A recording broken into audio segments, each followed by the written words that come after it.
Good morning and welcome. Today we're going to talk about inflammation to start this Memorial Day holiday, which as a veteran, I've always wondered about Memorial Day because it's sort of a sad occasion, but everybody celebrates it so much. Just remember soldiers, if you will, at some point this weekend who have died to protect our freedoms, and then go on and, of course, celebrate with your family and friends because that's why soldiers do what they do. Today we're going to talk about inflammation, one of my favorite topics, and something I've sort of had to learn about, I guess, over the past, 5 to 8 to 10 years. Certainly nothing I was ever really taught about adequately in medical school, and definitely not in residency. So I'll kind of introduce the topic to you, kind of explain what it is and why it's relevant to you and how you feel on a daily basis.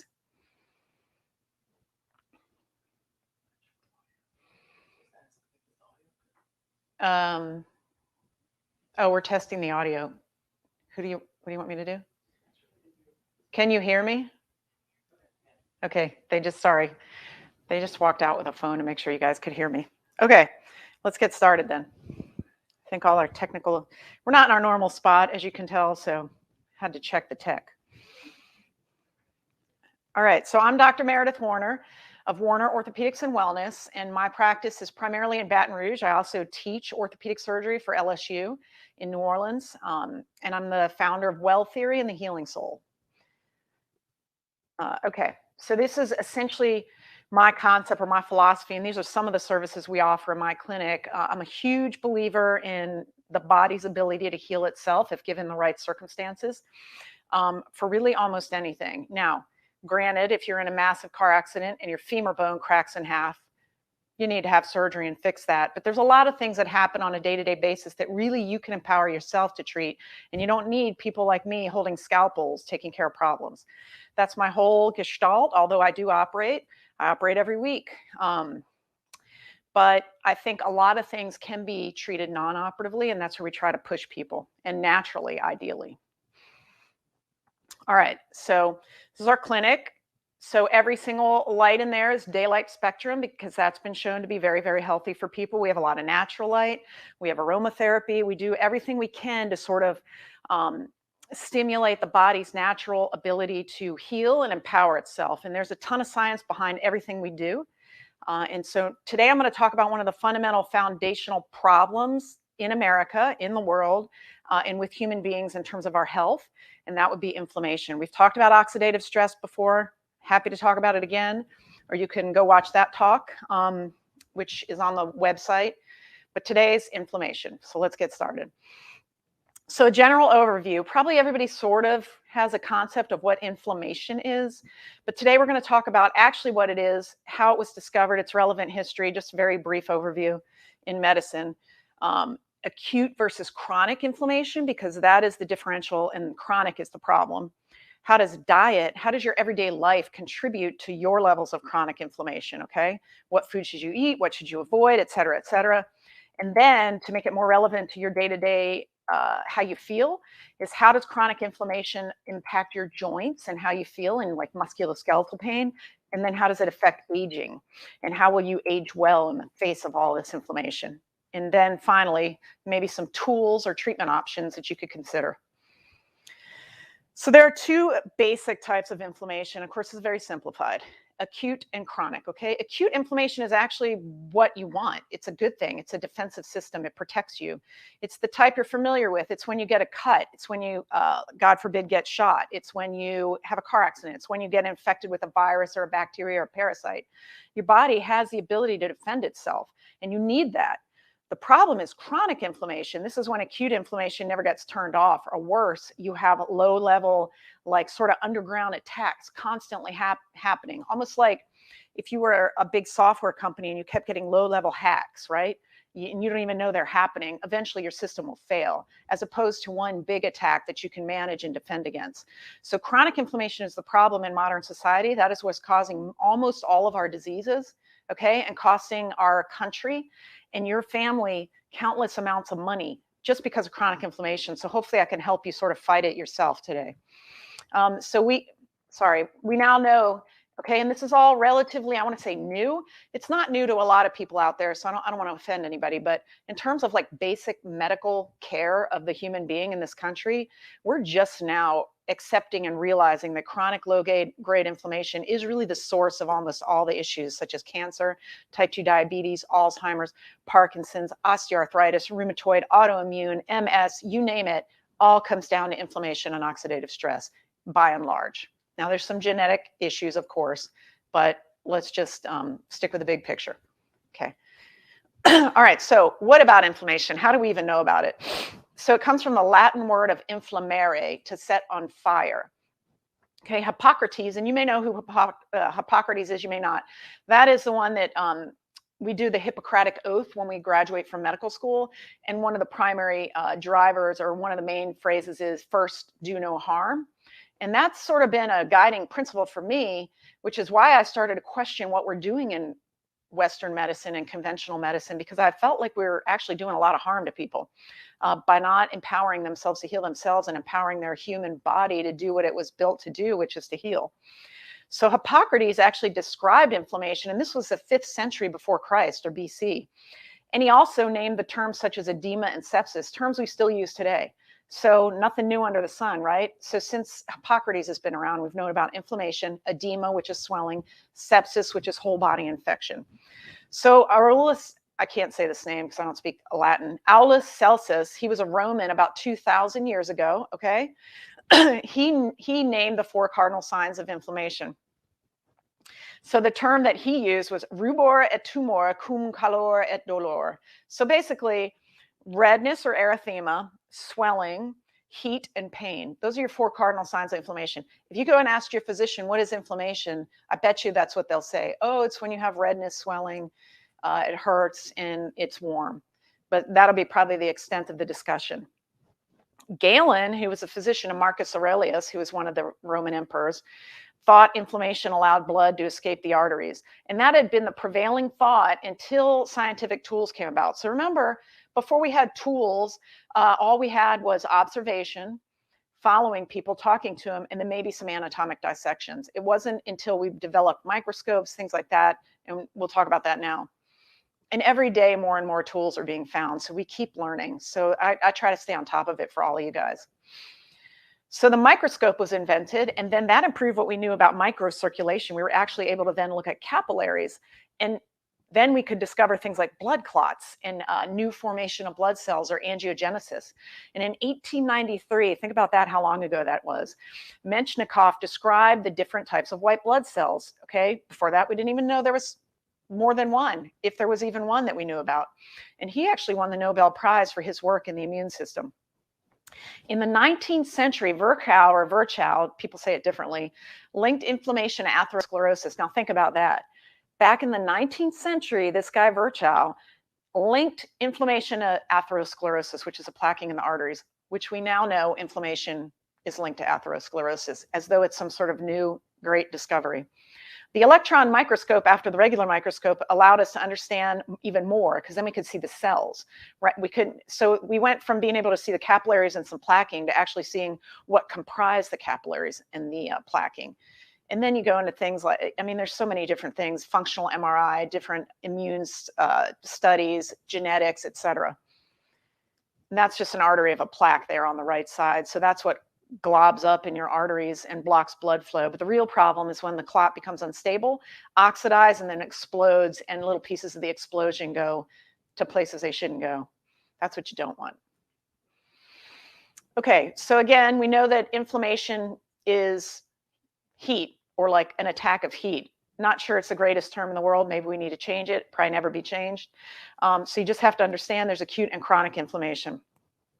Now, I will say that due to the advances in technology, okay, so more and more instrumentation, better imaging, better ability to look at the cellular level, better ability to understand RNA, DNA, et cetera, and the protein structures, we've learned about chronic low-grade inflammation, okay? But a lot of this was a push by the wellness industry, and you've probably been hearing more and more about stem cells, longevity, anti-aging, all of this stuff coming out because of the wellness industry, sort of forcing it down the throats of medical science, that maybe we need to look into this and help people become actually healthy and not just treat diseases. That's been my push, and hopefully more and more physicians and more hospital systems, probably not insurance companies, I doubt they'll do it, or the government really, but maybe we can all just empower ourselves to maybe not even need to go see people like me.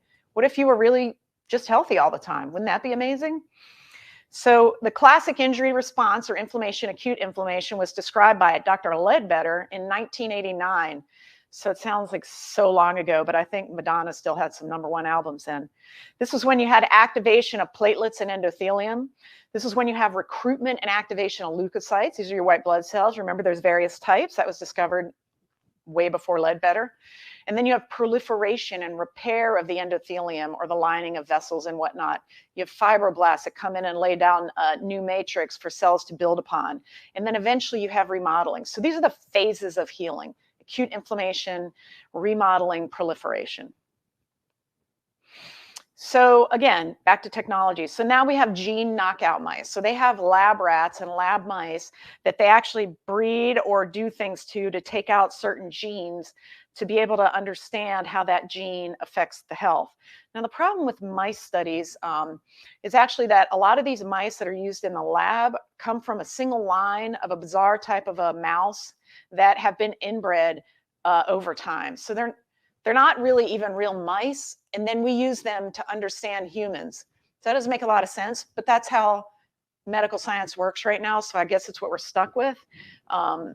It's really hard to find really good human studies in general. Most lab work is done in these gene knockout mice that are inbred mice over hundreds of generations from a weird type of mice to begin with. So just take everything with a grain of salt, and we'll just keep reading and learning, and I'll just keep giving you the info as I learn it.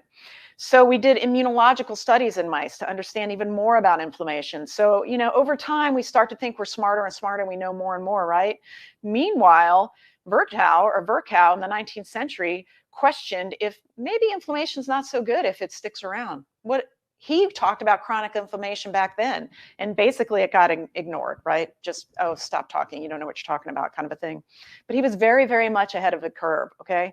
Obviously, there's a lot of stuff in medicine that he discovered and is named after him. Basically, think of it this way: inflammation is your response to pathogens, virus, bacteria, protozoa, et cetera, or injury, car accident, fire, smoke inhalation, et cetera. But the system can be hijacked against you, and it can work against you if it begins to self-attack. And that's the problem.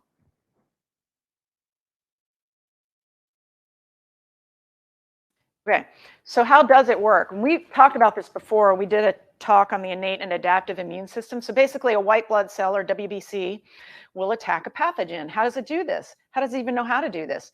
Well, the pathogen is sensed as a non-self creature, or non-self fragment, okay? And this is because on your cells, you have what are called HLA, or human leukocyte antigens, that tell the white blood cells, hey, I'm part of the team. Think of it like a uniform in the military.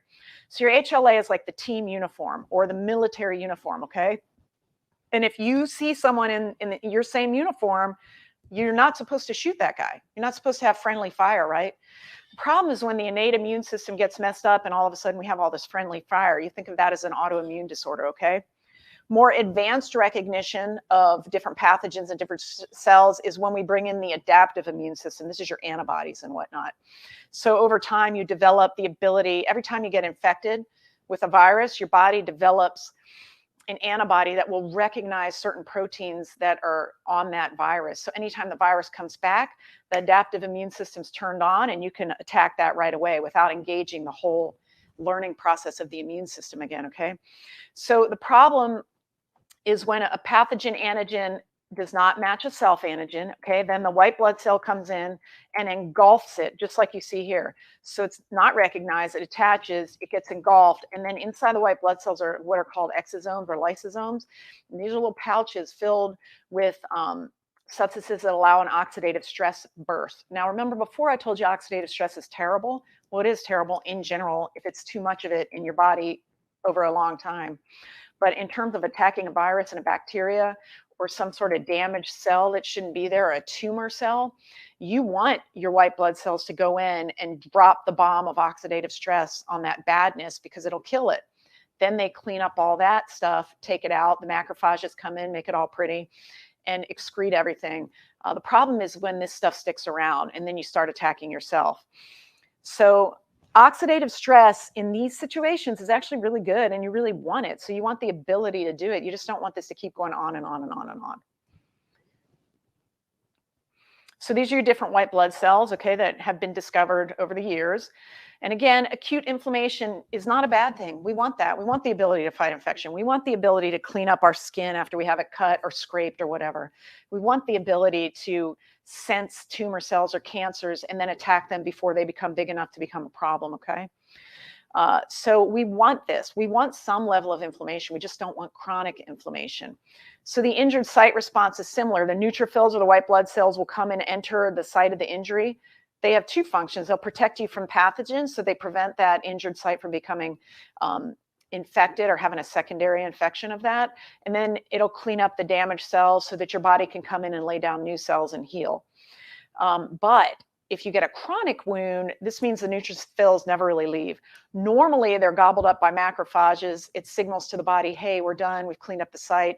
The acute inflammatory phase is shut down, and you enter into that remodeling and proliferative phase.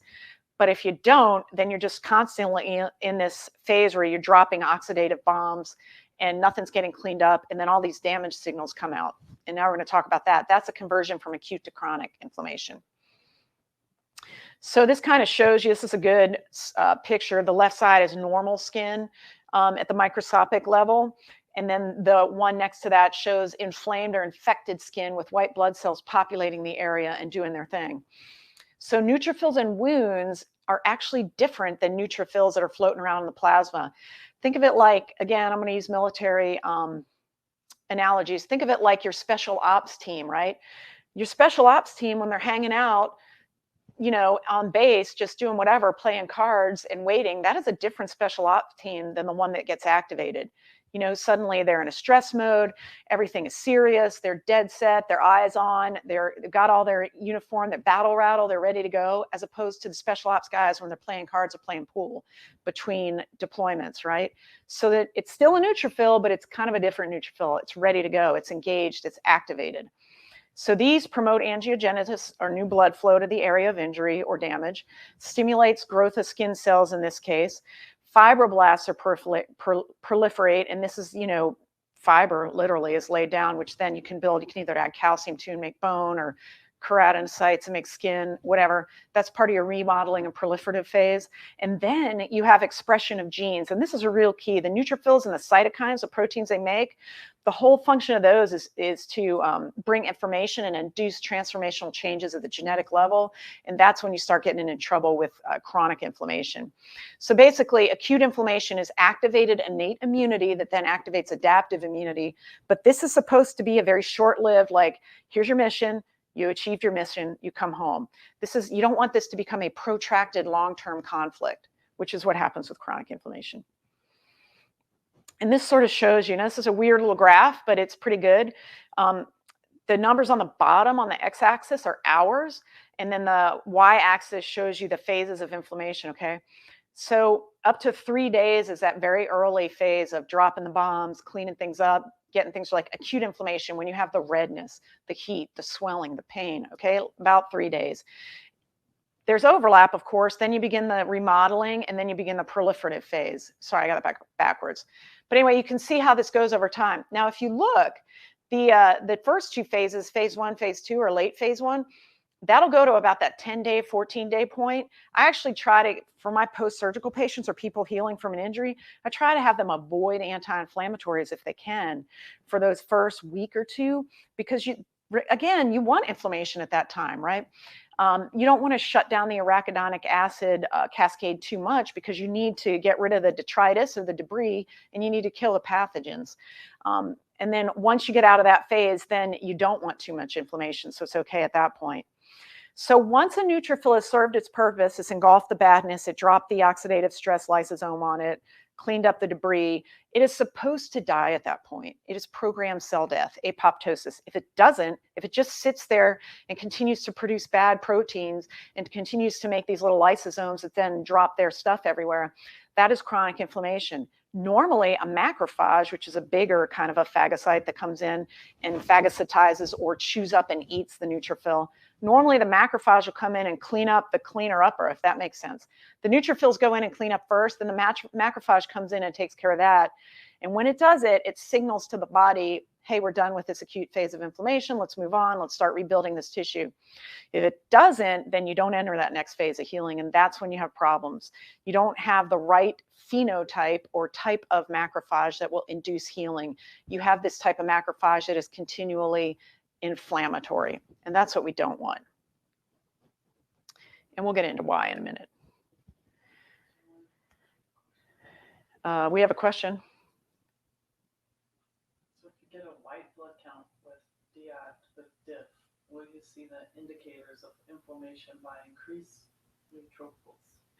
The question is, if you get a white blood cell count with a differential or diff, will you be able to see if you have entered into an acute inflammatory phase? Yes. So for instance, when we're looking for infected total joints or infected knees, we'll take synovial fluid and send it off for a white cell with diff. And if you have a certain percentage of neutrophils, you can assume it's infected. Likewise, if you get a diff and it's high in eosinophils, you know you're having some sort of allergic response. So each one means a different thing. Interestingly, if you don't have enough lymphocytes or a white blood cell count, we consider that a marker of malnutrition and that you're not going to do well after surgery. So yeah, you can tell sort of where you are in the phase, assuming that the person's immune system is on point. Now, if they don't have a good immune system, it's all up in the air, right? But that's a good question. Okay, next. Okay, here's a chronic wound. This is what you don't want. Now, if I cut the bottom of my foot, it would hurt. A few days, it'd be swollen. Probably get a scab. I wouldn't want to walk on it like too different. You know, I wouldn't want to like toe walk for a while, but it would heal. It would take maybe a week and it would be gone, right? But I'm not diabetic.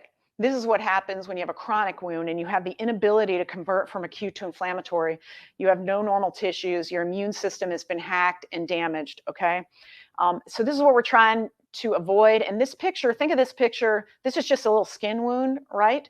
But this is what's going on in people with chronic inflammation in every cell and every system of the body in different ways.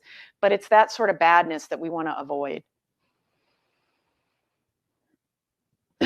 So chronic inflammation, why do we even have this? Why is this even possible in the human body? Well, it is. You know, maybe it's a design flaw. I don't know. I think it's just because we live way differently now than we're supposed to live in terms of the stressors we're exposed to and the foods we eat and whatnot. But chronic inflammation is here and we need to figure out how to manage it. Honestly, we don't all know everything there is to know about it. I learn more every day. And more studies are being done, but it's essentially not vital for any function, okay? I can't find anything good that chronic inflammation does. Now, if somebody knows of something good that chronic inflammation does, please send me that study because I'd love to read it.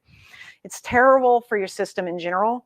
It's only been discovered within the past few, decade or so. Remember this. So we're just now figuring this out in medical science.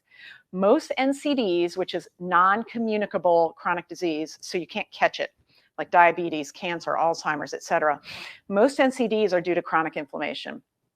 So most of our modern societal problems in terms of health are due to chronic inflammation, which we just recently admitted to or discovered. But this has been going on for probably since the 50s, right? Diseases have gone up, obesity's gone up, inflammation's gone up, and there's a variety of theories as to why. Inflammation of prolonged duration in which active inflammation, tissue injury, and the healing process coexist. Unfortunately, the healing process is quite downregulated in chronic inflammation. I just want to briefly mention the PAMPs and the DAMPs. Okay, these are the damage-associated molecular patterns and pathogen-associated molecular patterns. So the damage-associated molecular patterns, that's when you like have a cell rip apart or it's damaged by injury. Certain proteins go out from that situation and the immune cells recognize that. Similarly, if you have a virus or a bacteria enter, there's certain proteins on the shell that'll be recognized as non-self. So you have this like molecular pattern that induces inflammation, okay? So one of the problems with chronic inflammation state is we're constantly producing these molecular patterns for a variety of reasons with our damaged cells and altered protein structures and mutated DNA. And so this is when you have the stimulus to induce this chronic inflammation. Even after a virus has left the scene, injuries left the body, you still have the ability to produce these molecular patterns and cause chronic inflammation. Okay, so let's talk about those causes and why maybe we're having all these troubles in our society today and why we spend billions in healthcare and nobody ever gets better.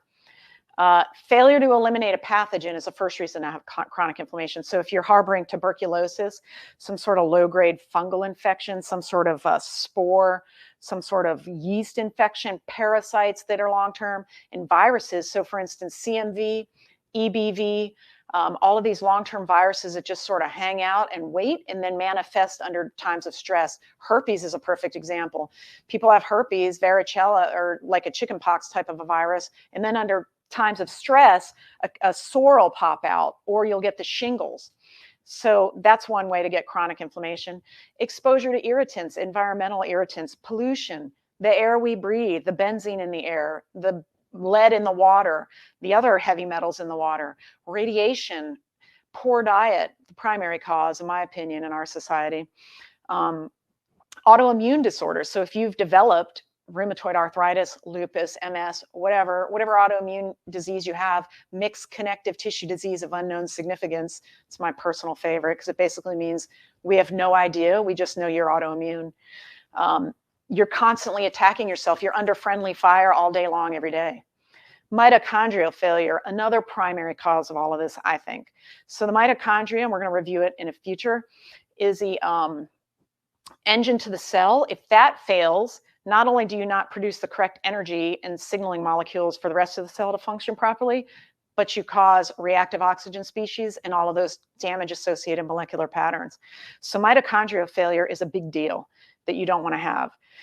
And then just generally increase reactive oxygen species because you don't have enough antioxidants on board. So all of these oxidative molecules are running around attacking things and doing what? Making these molecular patterns that are recognized as badness, inducing inflammation. AGEs, which is not age like you think of, it's advanced glycation end products. So these are when sugar molecules from having an excess energy state or hyperglycemia attach to free proteins and create a monster protein, and that's an irreversible once it gets to that point of the advanced glycation end product.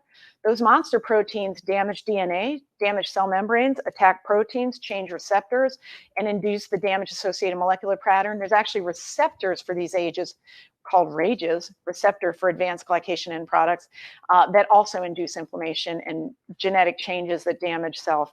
And AGEs are all primarily from diet, honestly, dietary sources, and then also if you're hyperglycemic, you make your own. One age that you may be familiar with is the HbA1c. So that is a marker of glycation of red blood cells.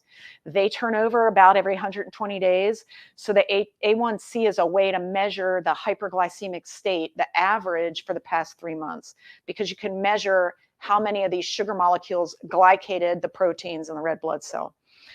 So it's all badness. You don't want that. Uric acid levels. If you have high uric acid levels, you're constantly inflamed. If you're running around with oxidized LDL or low density lipoprotein, LDL in and of itself is not a bad thing. You have to have it. It's how you transport free fatty acids around. If it gets oxidized, that is really bad. Or if you get too much of it, some doctors will say that's terrible. Some doctors and a lot of science is now saying that high LDL is not really terrible in terms of long-term morbidity and mortality relative to the total cholesterol to HDL ratio. But oxidized LDL is bad. Homocysteine, another marker of inflammation. So there's all kind of systemic reasons, dietary, environmental, just any kind of exposure, either endogenous or exogenous, that can cause chronic low-grade inflammation. So does your lifestyle matter, or do you just give up and say it is what it is? It actually does matter. I think the estimate is 92% of epigenetic modifications or changes that can affect how your future health is under your control, and only 8% is purely genetic. And twin studies have shown this too. So one twin study looked at 210 healthy twins between the ages of 8 and 82, and they found that the non-hereditable, or not the ones, the genetic factors, are the largest contributors to systemic chronic inflammation. So in other words, two twins with different exposures to different environment, different diet, different exercise levels, different stress, et cetera, The biggest contributor to their overall systemic chronic inflammation was that, not their DNA. So you can change almost all of these problems by changing how your DNA is methylated or modified, or your epigenetics are changed. And a lot of that is by controlling the inflammation and the oxidative stress. I put this picture on just to show you, there's a great NASA study where they looked at the two twins, the Kellys, and one was up in space for, I don't know, almost a year, and the other one wasn't. And they've been studying the difference of how like environment changes genetics and response to injury and just general health. NASA has this on their website. You should go check it out. It's pretty cool what they're doing in terms of that. But just so you know, starting in the womb, actually what your grandmother did can affect what happens in the womb.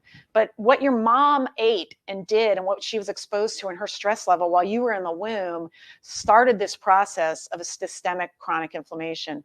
So DNA can be methylated and changed and different genes turned on and off based on the foods that were eaten, the foods that are eaten, and then also, are you breathing polluted air? Are you drinking crap water, or is your water healthy? Are you getting enough minerals? Are you getting enough micronutrients? All of this matters, and it's all under your control. So let's deep dive into it, and we'll talk about metabolic syndrome specifically right now. So metabolic syndrome is sort of the scourge of our society at the moment. That always, or not always, generally leads to diabetes. I think something like, oh my goodness, let me remember this percentage right. I want to say something like 80 to 90% of Americans are close to having metabolic syndrome, or at least a couple of the 5 things that you can't have or that are metabolic syndrome. It's some ridiculously high percentage of Americans are falling into this category. Okay, so it's a thrombogenic state of being. What does that mean? That you're so inflamed that you're going to be forming clots left and right in your body. Abdominal obesity, that's your waist circumference. Arterial hypertension, insulin resistance, dyslipidemia, so high triglycerides, altered total cholesterol to HDL ratio, too much LDL, too much oxidized LDL, and cardiovascular disease. This is sort of the metabolic syndrome world. It used to be thought that adipose was just, oh, it's just a harmless little area where we store energy, no big deal. You can still be healthy and have a ton of adipose, that's okay. Well, but now we know it's actually an endocrine organ. It's a neuroendocrine organ. It's very biologically active, and too much adipose is extremely detrimental to your health. It's a secretory organ, meaning it's secreting cytokines all the time, and it is a potent source of hormones, peptides, and cytokines, which are the little proteins that induce inflammation and damage to tissue. Adipose is there for a purpose. A certain amount of adipose is needed. It cushions you, it cushions the organs, cushions the nervous system, and it does provide a stored, efficient form of energy for when you're not eating, right? So that you can have fuel to keep going. The problem is when you never use the adipose and you keep adding on more and more adipose. Okay, it's supposed to be stored, used, stored, used, stored, used. Most of us are just storing, okay? It regulates your food intake, your glucose, and your lipid metabolism. It's a source of inflammation. It's a source of your coagulation factors in terms of communication, or like inducing the thrombogenic state of being. And then the cytokines that they produce are called adipokines, obviously. Pro-inflammatory mostly. There are a few that are not inflammatory and actually healthy, but we only see those levels up if you have a normal amount of fat. If you have an excess energy state, you're producing bad guys, adipokines. I tell my patients all the time, look, your knees don't hurt and your feet don't hurt just because you have excess load, just because you're heavy. They hurt because your fat cells are producing inflammation and attacking yourself 24 hours a day, 365 days a year. Like, what? Of course you hurt. If a normal sized person put on a weight vest, they would not hurt the same way somebody carrying around excess energy in the form of stored fat hurt, because the weight vest isn't producing inflammation, but the adipose is, and that's the problem. Next. Oh, adipose is fat. So adipose is a technical name for the fat cell, and there's white adipose, brown adipose. Brown adipose is good fat. It's thermogenic, and it's actually healthy for you. Think about this. Like, you know how when you go to the pool or the beach and the water is really, really cold and your kids never seem to notice or mind? all of their fat is mostly brown fat. And so they're constantly, it's metabolically active. They're producing energy from it and producing heat. As we get older, we have less and less of that good stuff. And we have more and more of this storage fat that is damaging us, okay? So adipose is the medical term for fat cells. Next. Is that a question? Can you say it again? Oh, yeah, adipose. Think of adipose, it's not just a storage depot. It's not just holding calories for you. Adipose is actually, it becomes an organ in and of itself. It is sending out hormones. It is sending out proteins. It is sending out neurologic signals. So when you have too much of it, our system is not set up for that. And it starts to become extremely damaging. Okay, so, well, what does fat make that's so bad? You might ask to yourself. Well, tumor necrosis factor alpha, IL-1 beta, interleukin-6, interleukin-8, transforming growth factor beta, plasminogen activator inhibitor, haptoglobulin, leptin, serum amyloid A. All this stuff is terrible, damaging. It's inducing inflammation and chronic inflammation, turning on genes you don't want turned on, turning off genes you don't want turned off. Okay, because you're in an excess energy state that the body was not ever meant to be in. Adiponectin is a good guy. So normal BMI people, I guess, or people with a healthy amount of fat that's supposed to be there, again, to cushion the organs, cushion the nerves, make things move smoothly. You have to have fat. Don't get me wrong. I don't want anybody to think that. You just can't have too much of it. That's not healthy. Adiponectin is highly anti-inflammatory, believe it or not. If you have a low adiponectin, that is strongly correlated with having a high CRP. Maybe your doctor's checking your CRP, maybe they're not, they should be. Really, they should be checking your high sensitivity CRP. CRP is C-reactive protein. It is produced in the liver when you're in an inflamed state, and it is now known to be a very predictive marker of future cardiovascular events. So if you have a high sensitivity CRP that's not normal, you got to get that under control quickly, or you're going to have an MI or some sort of issue like a stroke or something in the future. It's pretty predictive. So your adipose tissue is going to increase all the guys on the left, which are going to go to your non-communicable chronic disease states. Go on. So adipokines, remember these are cytokines produced by adipose cells. So the little messenger proteins that induce changes, induce inflammation, induce transformational change at the genetic level, but produced by fat cells, so adipokines. Highly inflamed, metabolically dysfunctional adipose, think of it that way. It's filled with macrophages. Remember I told you about the macrophages, good guys, bad guys? So these macrophages come into the new organ you've developed, the adipose organ. They infiltrate, and then they just sit there, and they get into that chronic state where they never become pro-healing. And they're producing these cytokines and chemokines or chemical messengers that sort of become a harbinger of badness, or like just prophesying doom in your body. So the adipose tissues, just like they go into plaques in the arteries, when the macrophages go in and form foam cells, that's when things are really bad. Oxidized LDL, etc. So you get these adipokines coming out from the fat cells, a lot of times from dead fat cells that never get cleaned up and sent away because they're just sort of like encapsulated in this new organ you've created with these macrophages that are always turned on for bad inflammation. So basically, over time, we have learned that the state of being where you have too much excess energy or you're obese is causally linked to the chronic low-grade inflammatory state, which is causally linked to the chronic non-communicable diseases.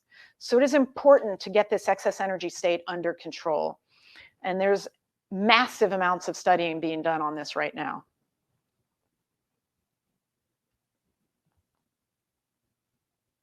Okay, so let's talk about, well, okay, so if we're just obese, can't we just treat the inflammation and be okay?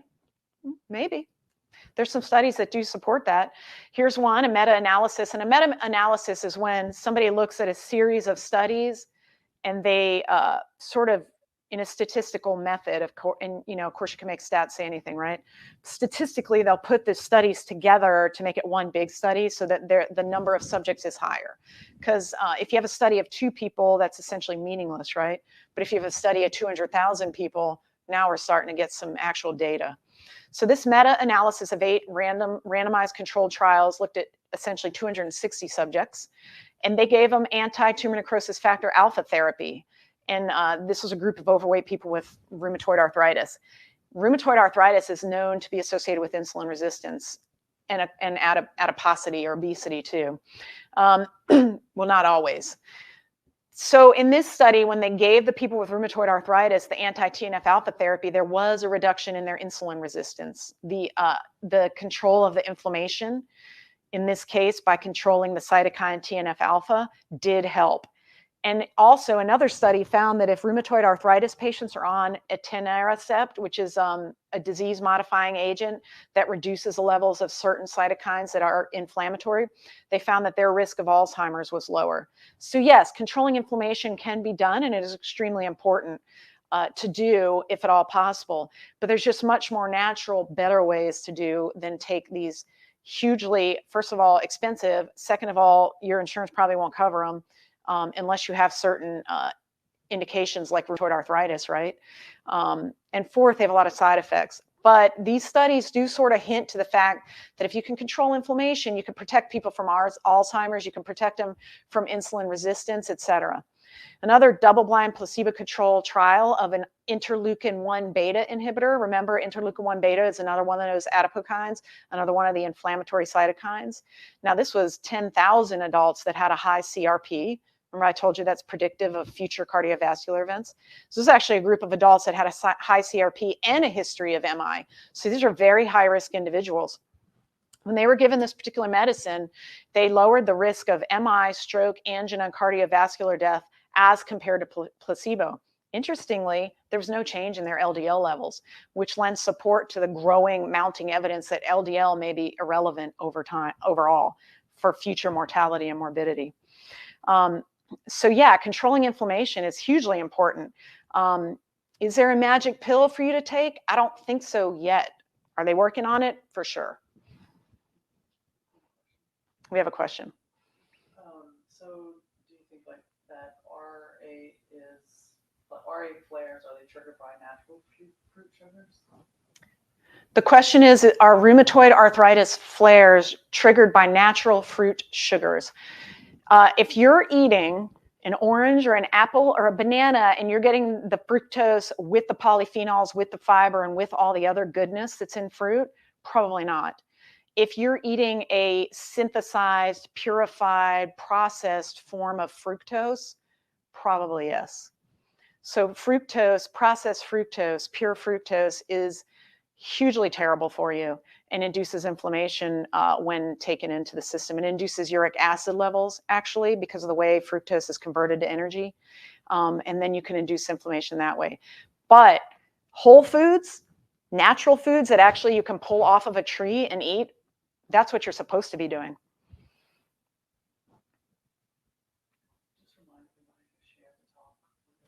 Oh, yeah, if you can, share this talk with your friends and give us some feedback on future subjects you want to hear about. All right, going on. So back to history, because I think this is interesting.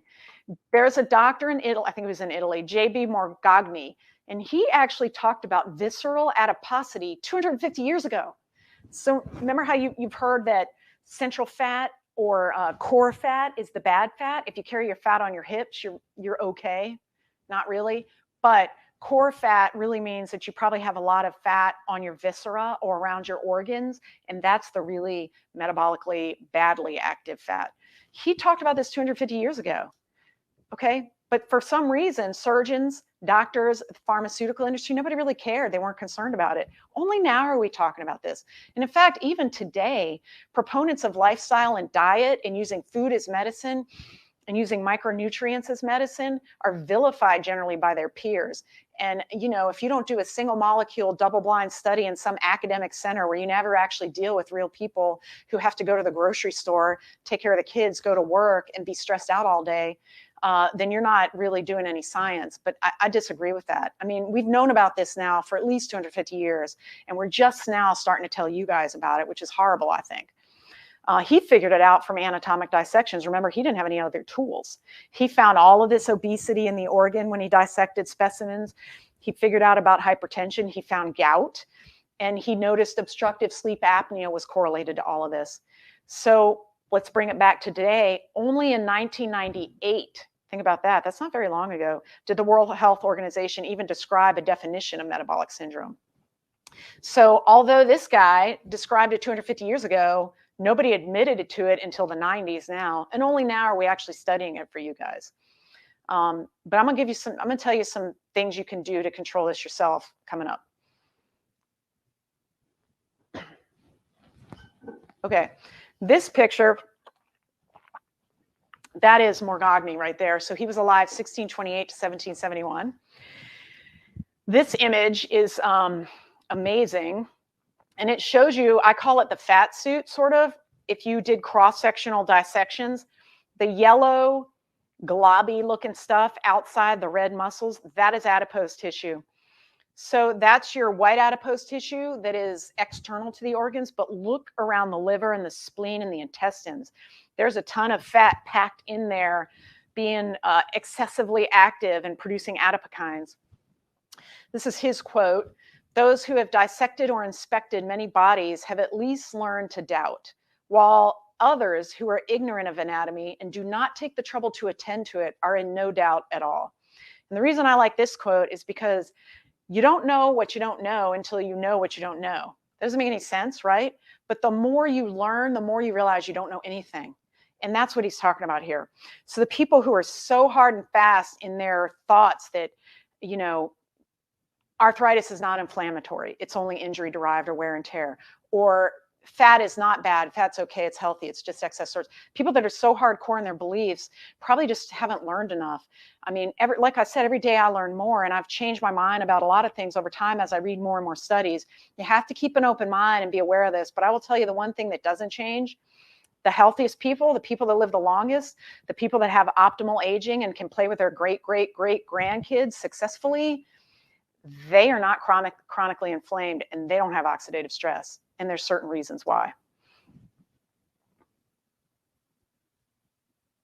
Next.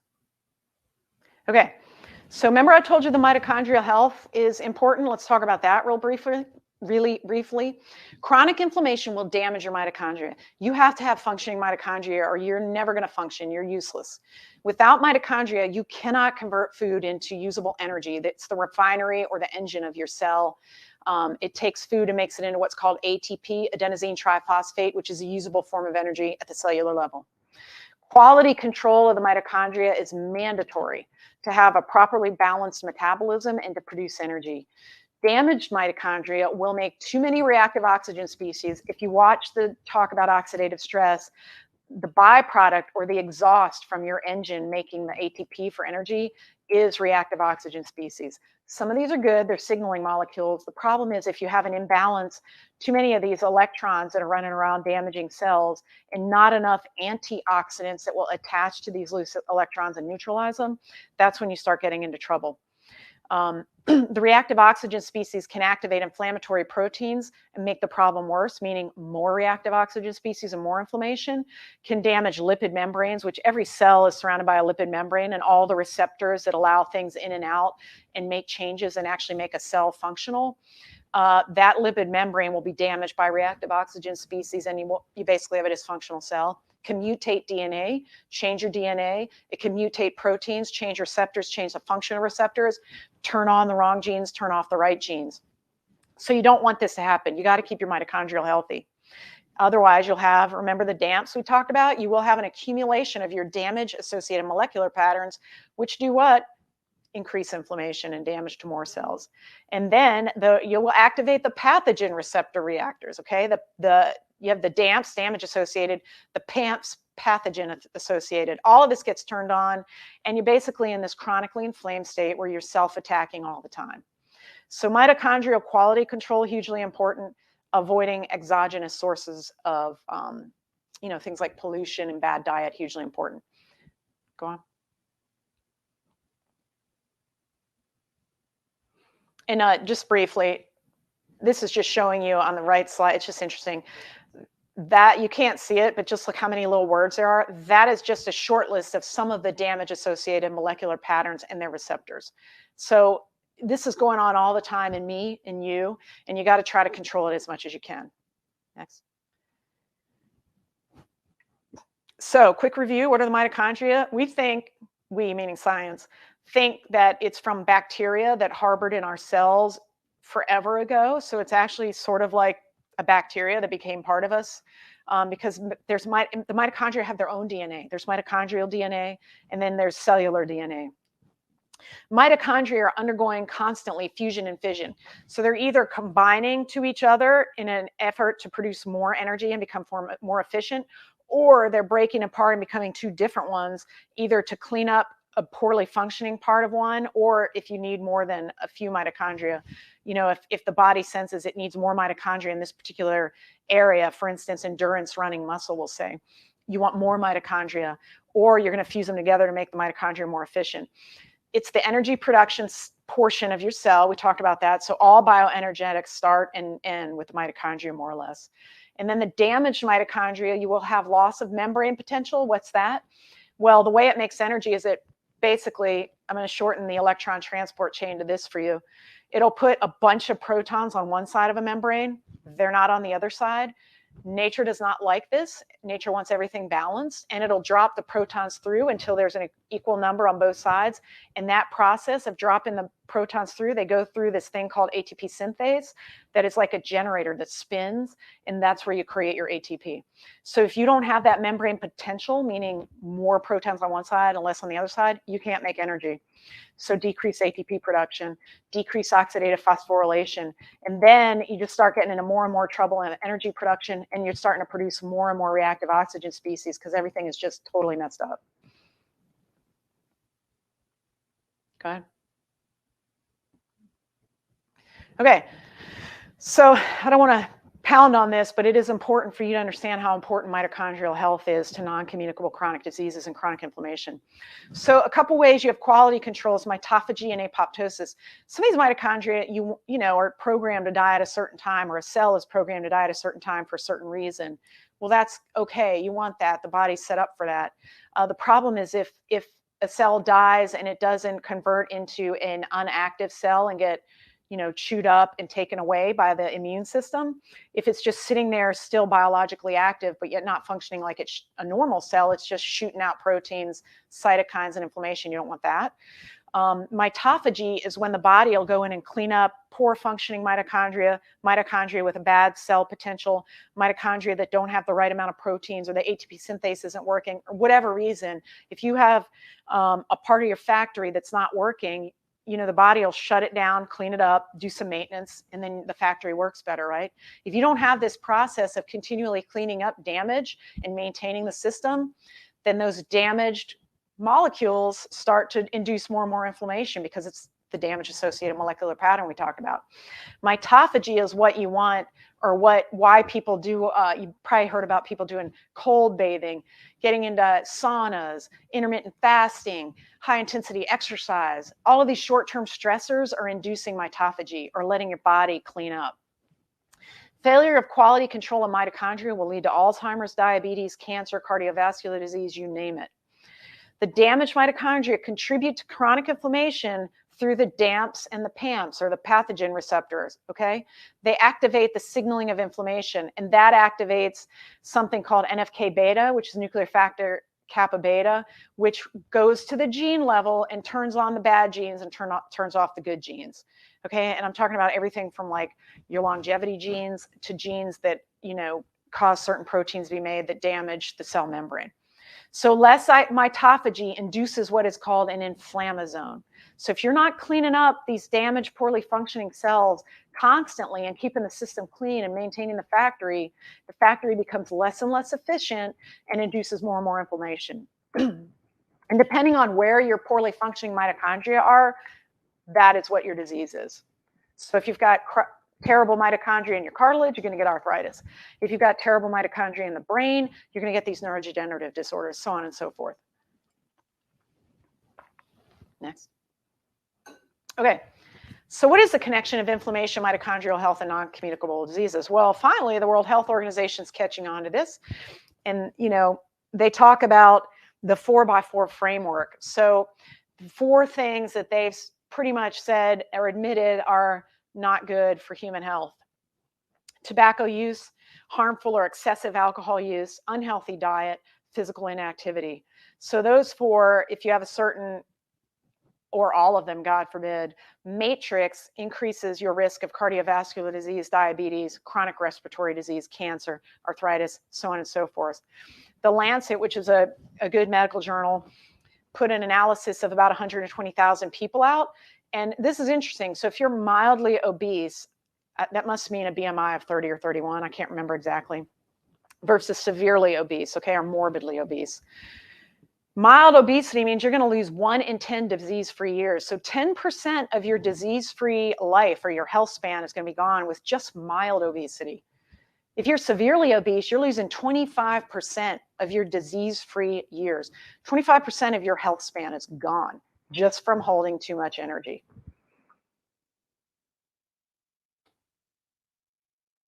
Next slide. Yeah, it is intense. Agreed. You should not take excess energy lightly. Yes. Next slide.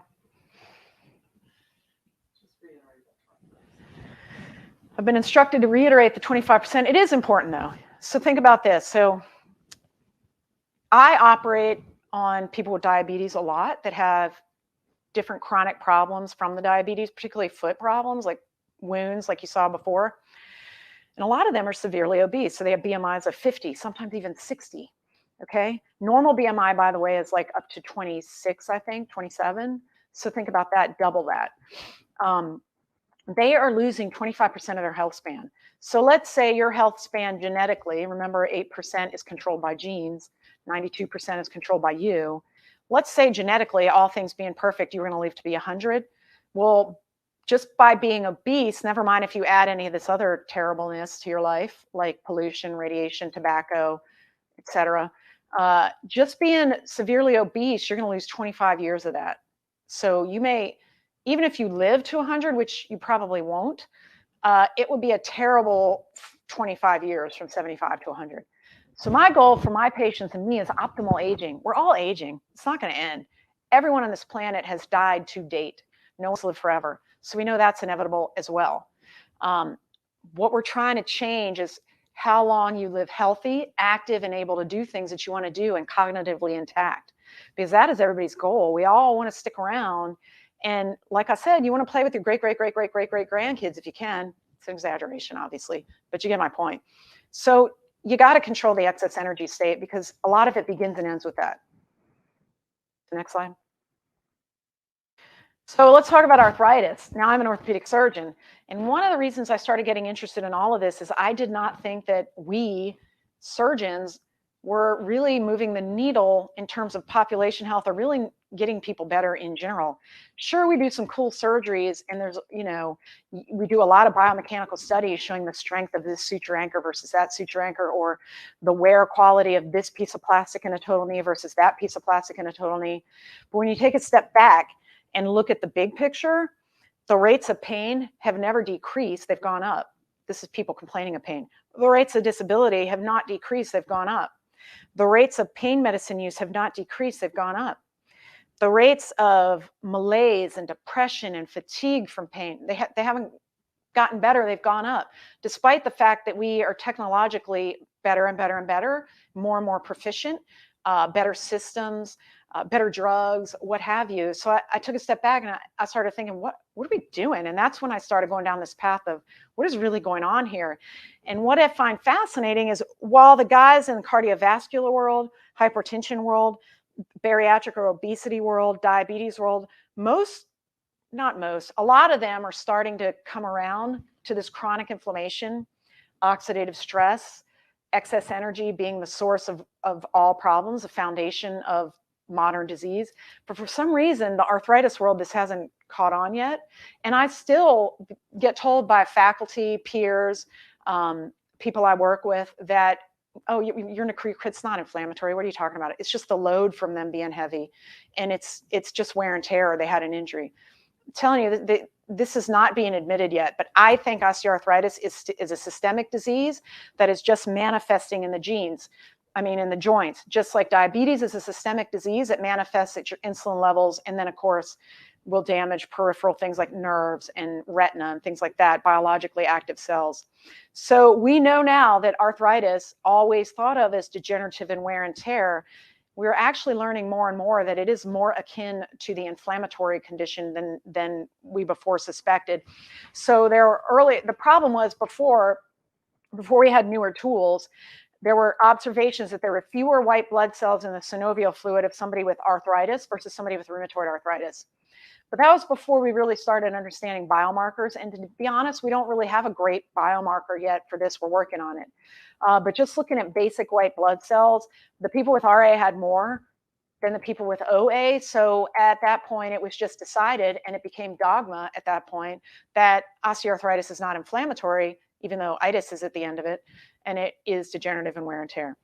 Well, now we know it's innate immune activation from cartilage damage, and the cartilage damage can be from anything from mitochondrial poor health to systemic attack because of chronic inflammation, because of poor diet or tobacco use or whatnot, and it can be from injury.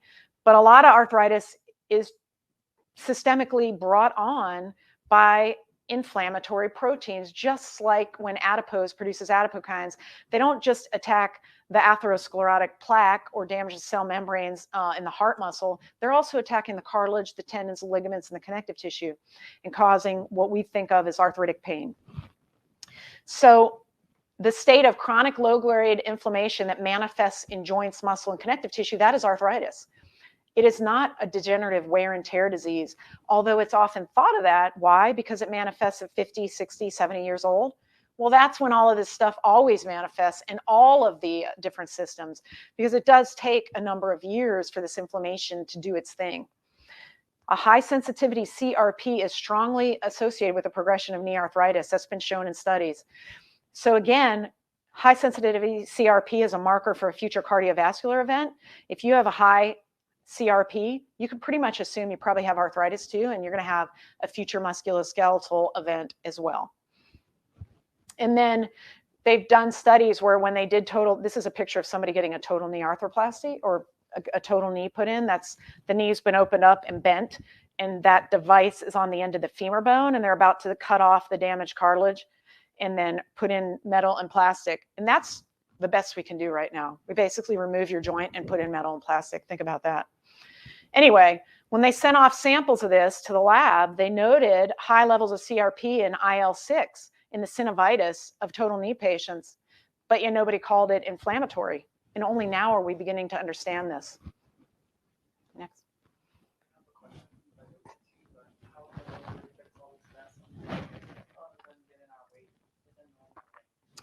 We have a question of how do we fix this on a daily basis other than getting our weight in a normal range? I'm going to talk about potential treatment modalities coming up. But just so you know, it is important to get the weight under control. I know that's the hardest thing in the world to do. I've got plenty of family members that struggle with this. Certainly I'm not perfect. Nobody's perfect, but there are more and more tools coming out to help with weight loss. And we can talk about that in another talk, maybe. Things like time-restricted feeding, certain types of diet. And I'm going to talk about a diet that I think is good. Bariatric surgery. Interestingly, go to the next slide, but I'll say this. The outcomes of bariatric surgery for knee arthritis, for knee pain, the outcomes of bariatric surgery are as good or better than total knee surgery. Think about that. And you get to keep your own knee. Okay, so the impact of chronic inflammation on joints and connective tissues. And connective tissues are literally what they sound like. So you've got fascia going from the skin inward and then up and down and sideways and all attached to each other. That's what lets everything stay connected and move well. So connective tissue will get inflamed just like joints, just like tendons, just like ligaments. And it can happen without injury. You don't have to have an injury to get arthritis. Another common myth that I would like to dispel. So synovial cells, that's the lining of a joint. So certain joints are called synovial joints. And each joint has, think of it like a water balloon around the joint, which holds the fluid and lets the joint move smoothly. that is lined with synovial cells.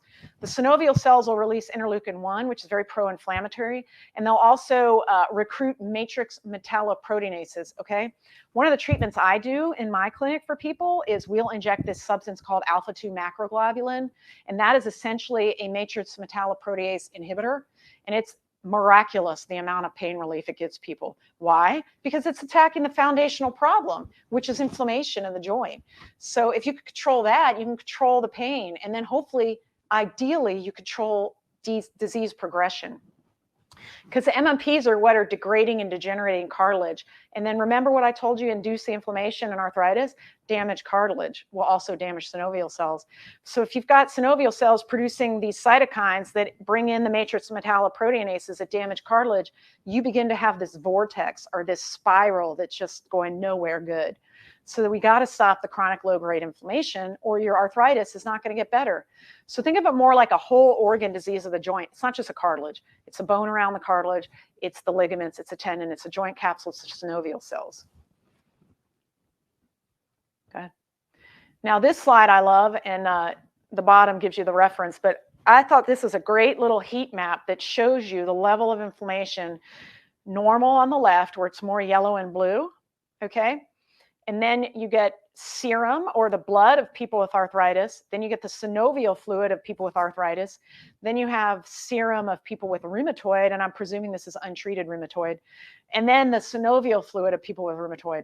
You can see the progression. So the synovial fluid of arthritis is really not that different than the synovial fluid of rheumatoid, although I will say the rheumatoid is definitely more inflamed in terms of the markers that we know to check or that we have the ability to check.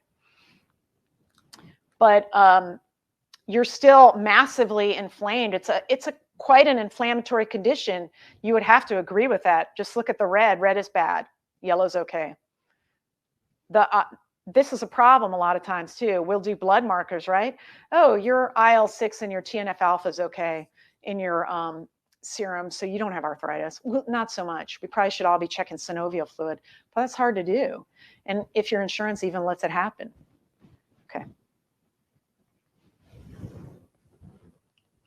All right, and this just shows you, again, on the sort of spectrum of joint problems. You probably can't see this, but you've got osteoarthritis, rheumatoid arthritis. I would probably chalk into that, things like lupus and whatnot. Gout, hugely inflammatory condition that is massively common in this country, hyperuricemia. And then the spondylitic arthropathies, things like ankylosing spondylitis and people that form spurs everywhere. So basically, all of these disease processes are just a different type of the same foundational problem, which is too many inflammatory cytokines self-attacking. All right, next. So the normal synovium, the normal lining of a joint, is about 2 to 3 cell layers thick, and there's no inflammatory cells normally. So if you don't have arthritis or you're pretty healthy eating, you're not exposed to a lot of toxins, and you don't have a chronically inflamed state, your synovial lining will be very thin, no inflammatory cells. Inflamed synovium has been found to be very thick, so it thickens up. And remember that picture of the skin I showed you before, inflamed skin? It just gets packed with these other cells, and you'll find in there macrophages, T and B cells, which are part of the adaptive immune system, mast cells and natural killer cells, which are part of the innate immune system, all packed into the synovial lining.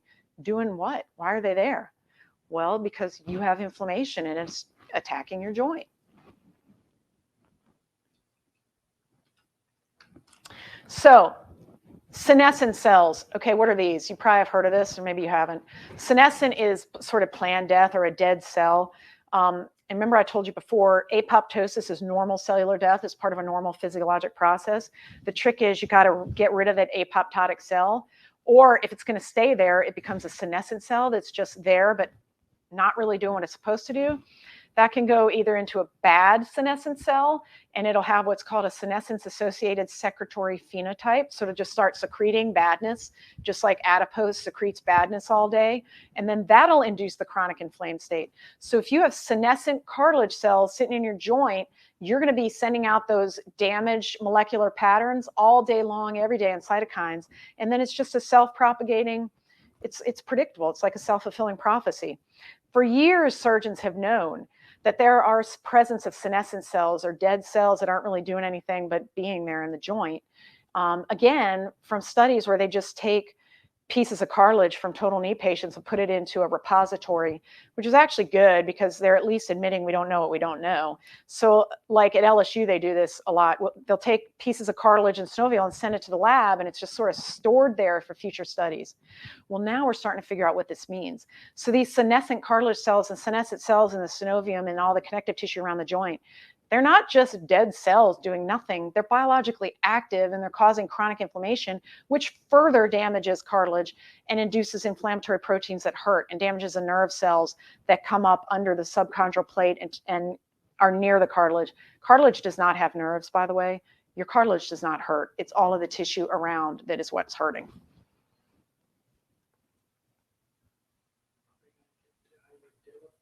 Yeah, we're getting there now. I don't want to leave out tendons. I think tendons are forgotten a lot. I pulled this article because this was from Nature and it's relatively recent. Nature is kind of a good journal.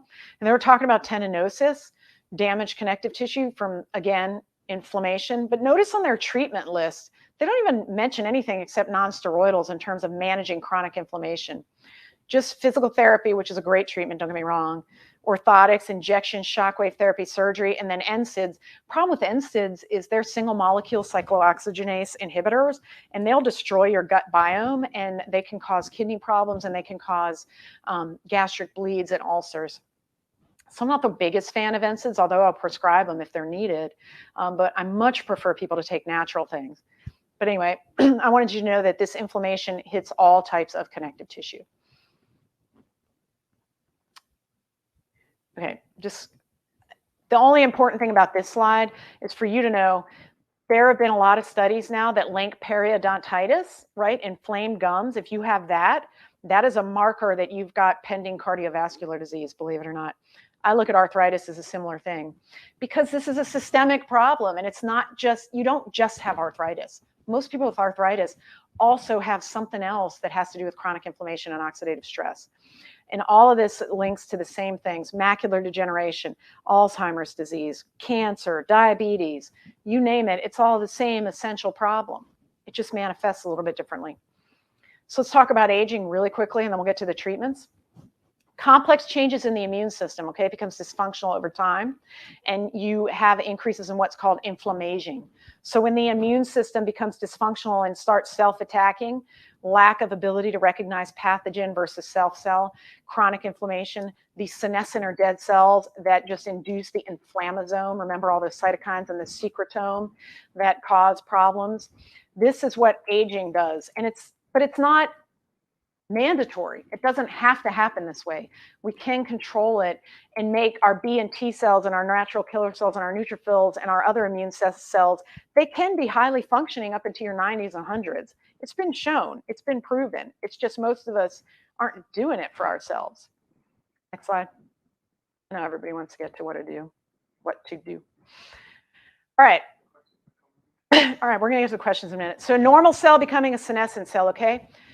So senescence, why do you have dead cells in there, you're wondering to yourself? Nobody's running in there like shooting the cells. It's just that there's a limit to the number of times a cell can divide before it stops dividing.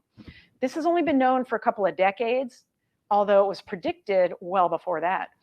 And then chronic inflammation is the key to when that cell that just stops dividing becomes dead or senescent, okay? I guess you could think of it like a comatose cell. That comatose cell is either going to sit there and not be harmful, or it'll get cleaned up and taken away, or it becomes harmful. Chronic inflammation is the key to when it becomes harmful and not just a normal senescent cell. And we're honestly learning more and more about this. I don't think anybody's really mastered senescence or senescent cells, but this is a big area of anti-aging research.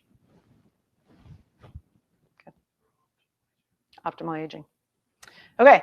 So in 1881, this guy Weissman stated that, quote, death takes place because a worn out tissue cannot forever renew itself, and because a capacity for increase by means of cell division is not everlasting, but finite, end quote.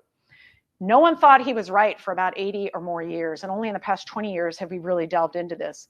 This Dr. Hayflick in 1961 showed that, yes, there are a finite number of cell divisions predicted in 1881, but they call it the Hayflick limit, not the Weissman limit, because he actually had a lab where he could actually show it, and that's just how science works.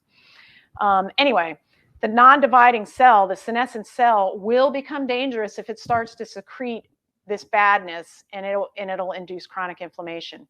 They can be non-dangerous, okay? It's just you don't want to turn on the senescent cell to become dangerous. And again, we're learning more and more about this. So the aging gut has a lot to do with this, and the aging immune system. So if you can keep your immune system optimized, and that's things like D3, proper nutrition, exercise, etc. Also, your biome, the bacteria that are populating your gut, hugely important. Most older people decrease their nutritional status. They just start eating very poorly and not getting enough micronutrients. And then the gut biome changes where it's not very immune tolerant, and a certain type of bacteria induce a leaky gut, which lets LPS or lipopolysaccharide come in. Things that induce inflammation are allowed to get through the intestines. And I'm obviously glossing over a lot of what's important about the biome. We can talk about that later. But basically, if you can manipulate the gut biome in older people, you can actually make them healthier, make their immune system better, just by controlling the bacteria in the gut, because it's so hugely important to the functioning of every other part of your system. So none of this is mandatory. You don't have to age poorly. Okay, chronic inflammation of neuronal cells in the aging brain, that induces the inflammasome. Okay, this is mostly the astrocyte and glial cells.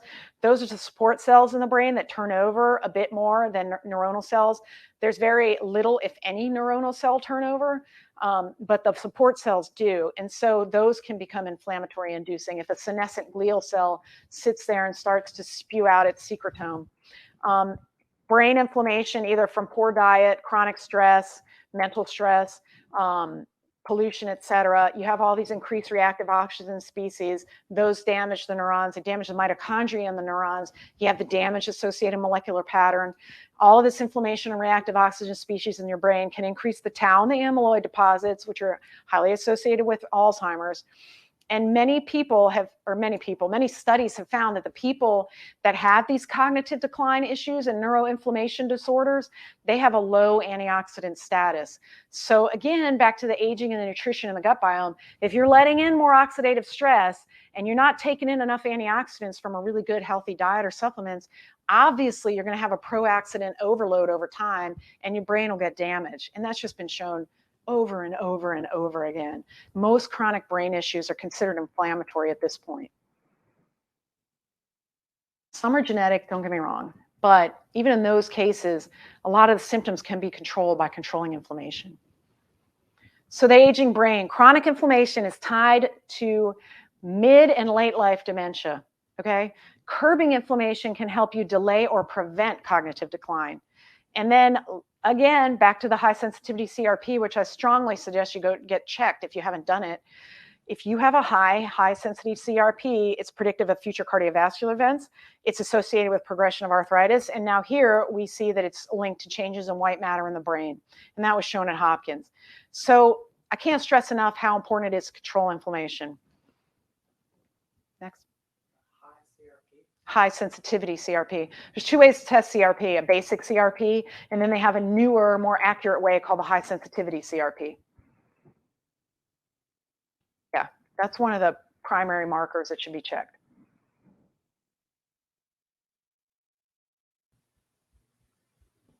Next. Thank you. Okay, what are our treatment options? Sleep, good diet, minimize your stress, exercise, and avoid badness. Simple, right? I mean, it seems like such common sense, but it just sounds so overwhelming and hard to do, right? It's so hard to get good sleep. It's so hard to eat well. How do you minimize stress in America today? I mean, you just have to stick your head in the sand. Exercise, who's got time for that? And avoiding badness, it's forced upon you. I'm gonna give you some tricks you can do. All of that leads to chronic infections, physical inactivity. That's going to lead to obesity, along with eating too much, excess energy, and poor diet, and we'll talk about that. Dysbiosis, that's when you mess up your gut biome. Ultra-processed foods, we're going to talk about that. Isolation, one of the primary drivers of mental stress. Everybody was just forced into 2 years of isolation. When do we see the manifestations of that stress coming up? disturbed sleep. Okay, so it's going to lead to all of these problems, which we already talked about.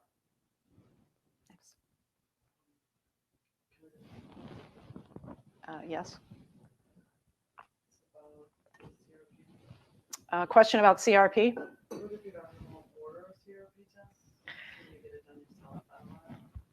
The question is, what if your physician won't order a high sensitivity CRP for you?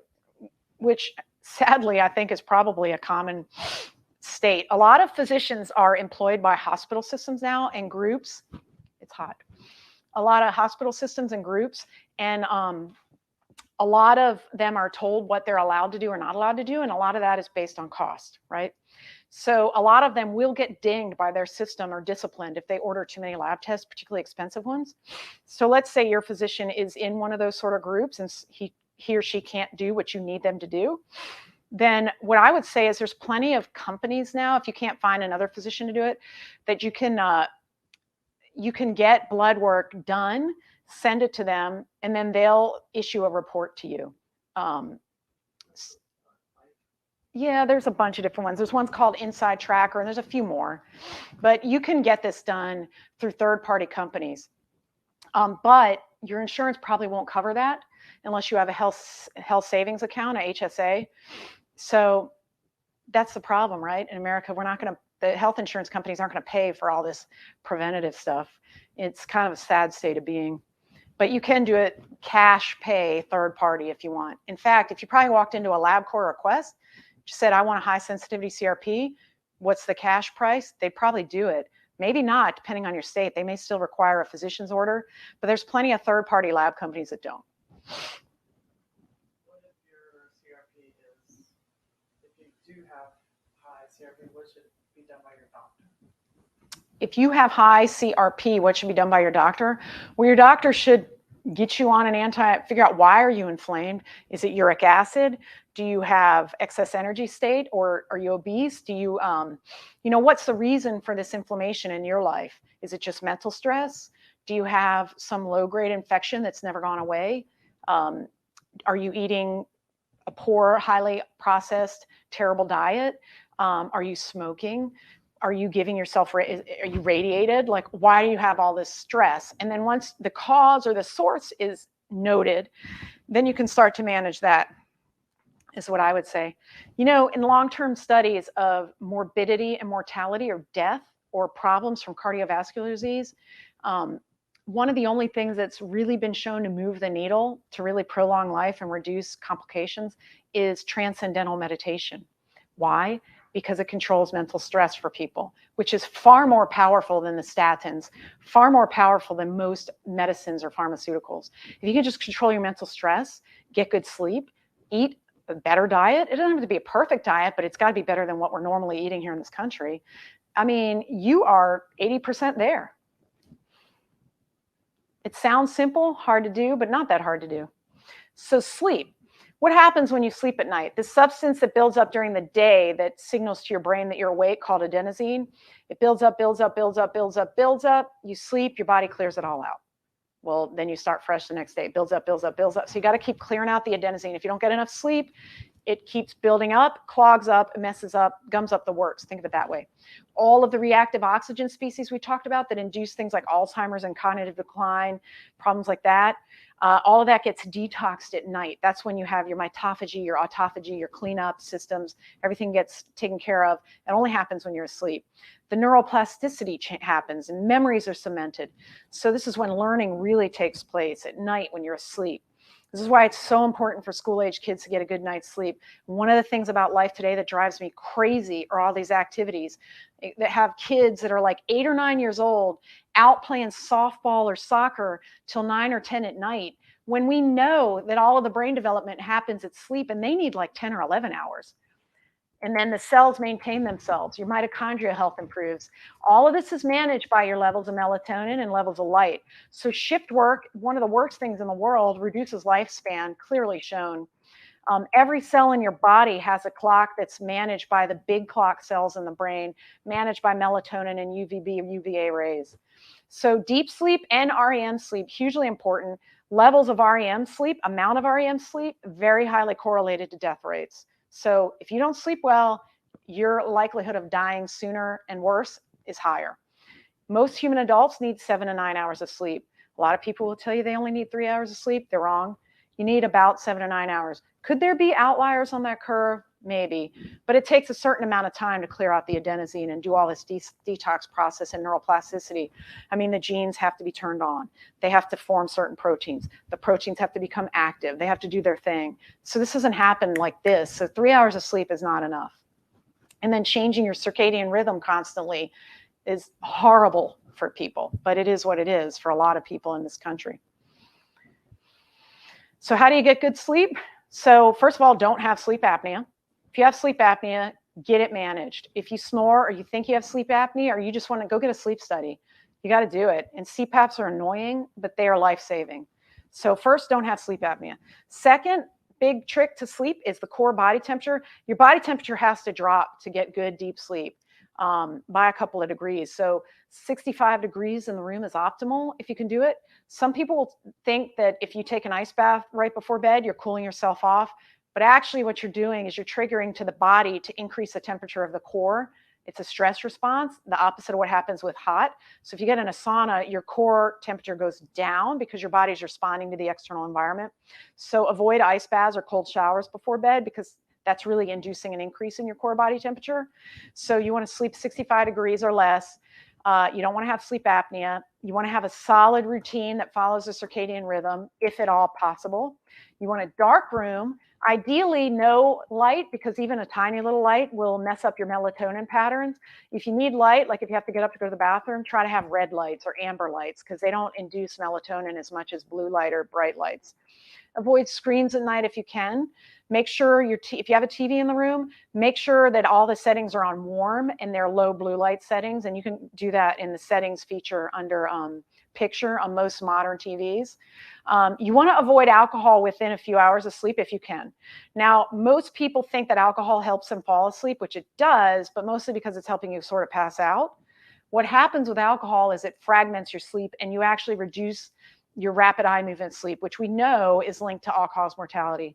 So, you know, a glass or two of wine every day is fine per the Mediterranean diet, right? But you just don't want to have it too close to bedtime. So those are just some tricks to trying to get good sleep. Hugely important for health. Dietary factors, probably my favorite topic. Preventative nutrition matters. Food is medicine.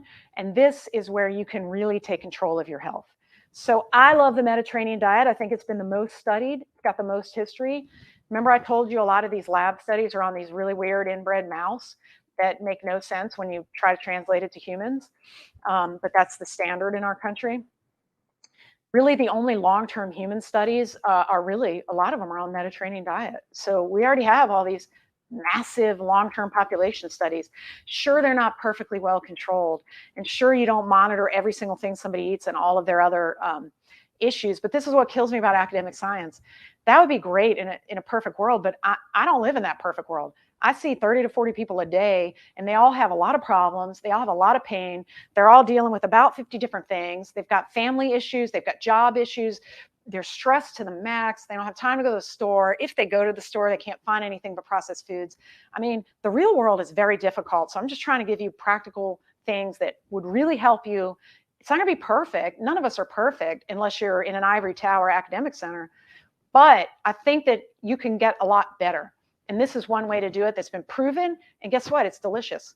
So now there's going to be some people in the audience, I'm sure, that love the keto diet or love paleo or think low fat's way to go. I like the Mediterranean diet because I think it makes the most sense from what I know about chronic inflammation and oxidative stress. And it's got a lot of history behind it. So it has been shown over and over again to prevent and treat these non-communicable diseases. Okay.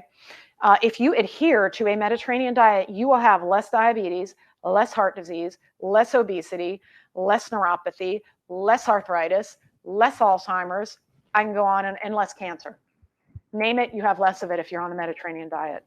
You know what you have more of? More fun with your grandkids, more muscle, more ability to exercise. You're happier because you're less depressed, because you're having more omega-3s, and we're going to talk about that in a minute. So the diet that you eat can reduce inflammation.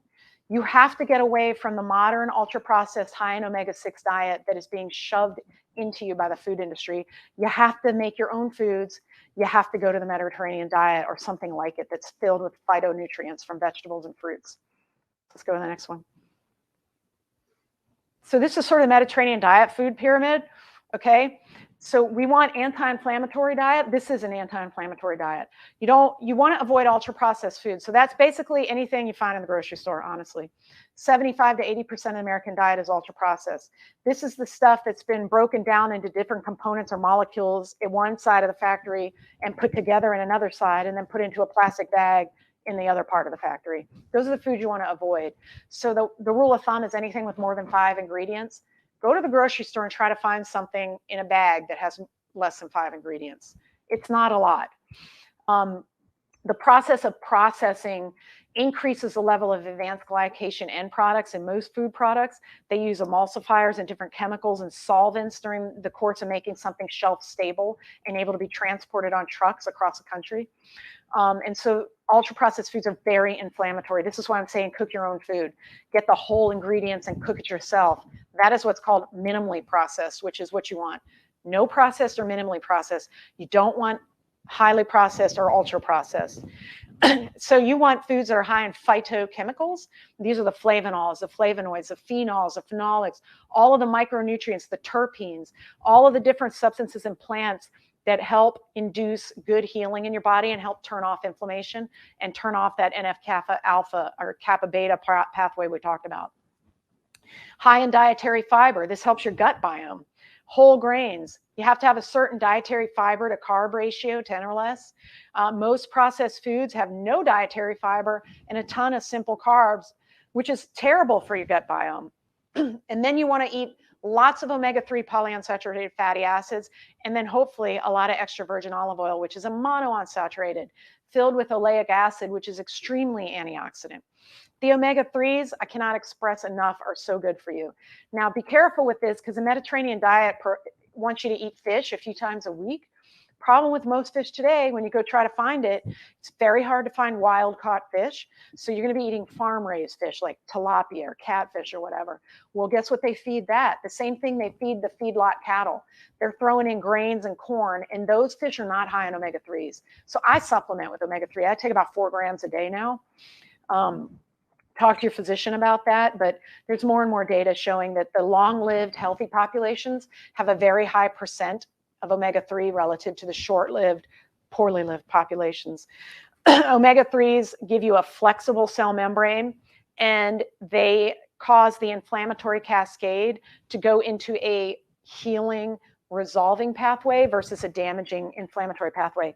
Omega-6s push you into the bad side. Omega-3s push you to the good side. Our American diet is filled with omega-6 and terribleness.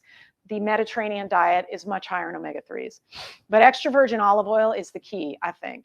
And it has to be extra virgin olive oil. And it has to be in a dark bottle. You have to eat it within 3 months of buying it. And ideally, you'll find some that's high in polyphenolic or oleic acid content. Go on. But the Mediterranean diet is your magic bullet. That is how you can control all of this problem, or at least your best tool.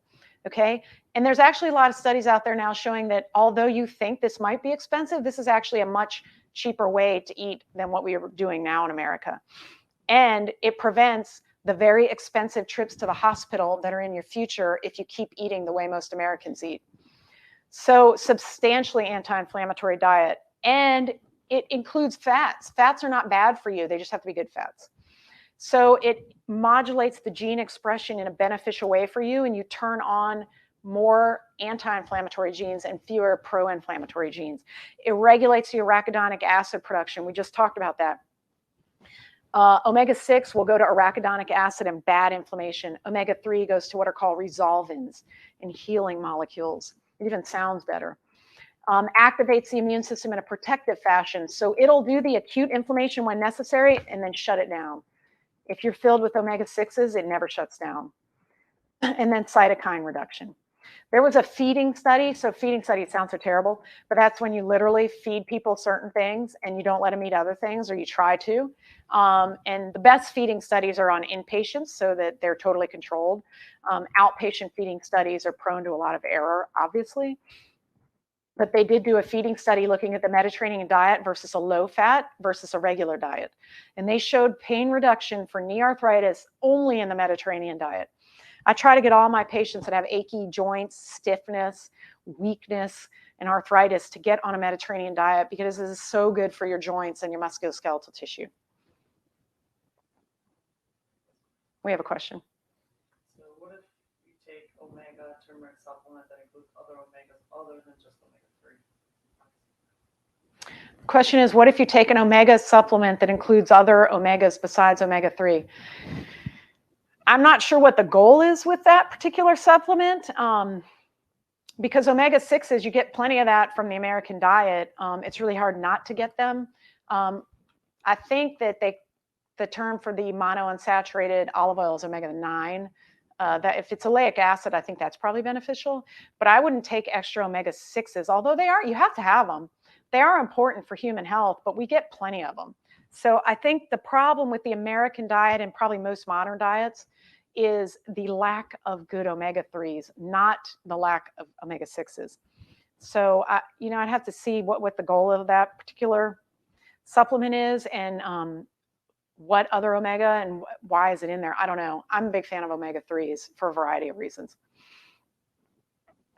So again, increased omega-6 and decreased D3 intake have been associated in arthritis with more subchondral bone loss. So when I get an MRI of somebody with knee pain, if the bone looks bruised or there's swelling or edema in the bone, the first thing I do is check their vitamin D level, and almost all of them are deficient. Edema on MRI and bone is highly associated with low vitamin D3 status. So one way to treat your pain is increase your D3. D3 is cholecalciferol. It's technically a hormone, although it's called a vitamin, but it has receptors everywhere, including receptors on osteoblasts or bone-forming cells and osteoclasts, bone-eating up cells. So D3 is hugely important. High levels of omega-6, remember, shoot you down that arachidonic acid, bad inflammatory pathway, which does what? Irritates the cartilage, the synovium, and the subchondral bone, and induces pain and inflammation in arthritis. So a lot of my patients with arthritis, after I check their D3 levels, I'll prescribe and put them on omega-3s if they can't afford supplements. Because that's the other problem in our country. Insurance companies aren't going to pay for you to take supplements or pay for you to eat the Mediterranean diet, but they'll sure pay for a total knee arthroplasty. Doesn't make much sense to me, but it is what it is.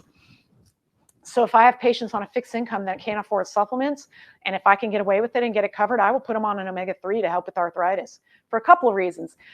First of all, it decreases depression, which decreases pain, and it decreases inflammation that's the source of a lot of the problem. They've done MRI studies of people with knee cartilage on a Mediterranean diet. And then in this study of 783 people in the Osteoarthritis Initiative, which is this huge registry, ongoing long-term chronic study in our country, adjusting for all confounding factors or variables that you would think of, like do they smoke, are they obese, yada, yada. When they adjusted and statistically regulated for all of that, the people on the Mediterranean diet had better looking knees on MRI, more cartilage. And then a poor antioxidant intake. Remember I talked about the antioxidant balance when we were talking about brain health? Poor antioxidant intake is linked with osteoarthritis progression. Why? Because you're not controlling the reactive oxygen species, those little stray electrons that are attacking the cartilage, attacking the synovial lining, attacking the subchondral bone. You have to control it and neutralize it. You got to take antioxidants. Unless you're eating a full 9 servings of fruits and vegetables daily like you're supposed to on the Mediterranean diet.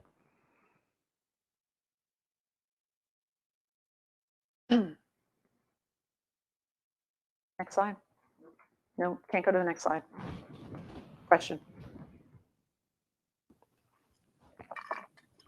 Yes? How much D3 should I be taking? My level is 33. Question is, how much D3 should I be taking? My level is 33. So according to the federal government, you're fine, right? But their levels were set before we knew I'd say before we knew 90% of what we know. I mean, we knew nothing when they set those levels about how important D3 is.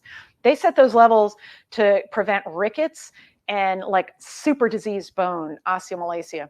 So 30 is considered normal, the normal range by the federal government. I don't think that's normal.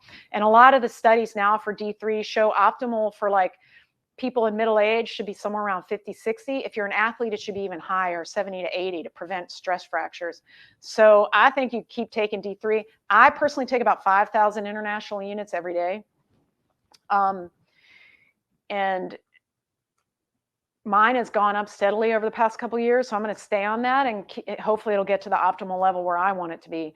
But I know all this stuff, but I didn't know it before, and it turns out I was D deficient a few years ago. I mean, it's amazing how much medicine has neglected nutrition and diet.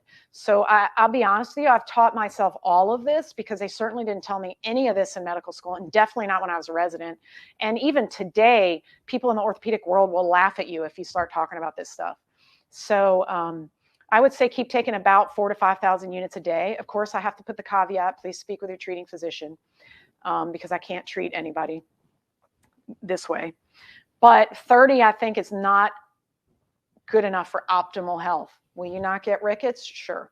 But will you be optimized? No, you should be closer to 50 to 60, even higher, honestly. Go on. Can you make the Mediterranean diet work without fish? Question is, can you make the Mediterranean diet work without fish? So interesting that you asked that, because I was just thinking about that yesterday. Because I don't eat a ton of fish, mostly because I'm really terrible at cooking it. And every time I cook fish, it tastes terrible. I have to like go to a friend's house where they actually know how to cook to do it.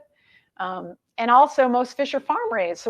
So eating fish in our society is not the same as when they historically studied people in the Mediterranean in the 50s and 60s that were catching it fresh from the non-polluted Mediterranean Sea at that time.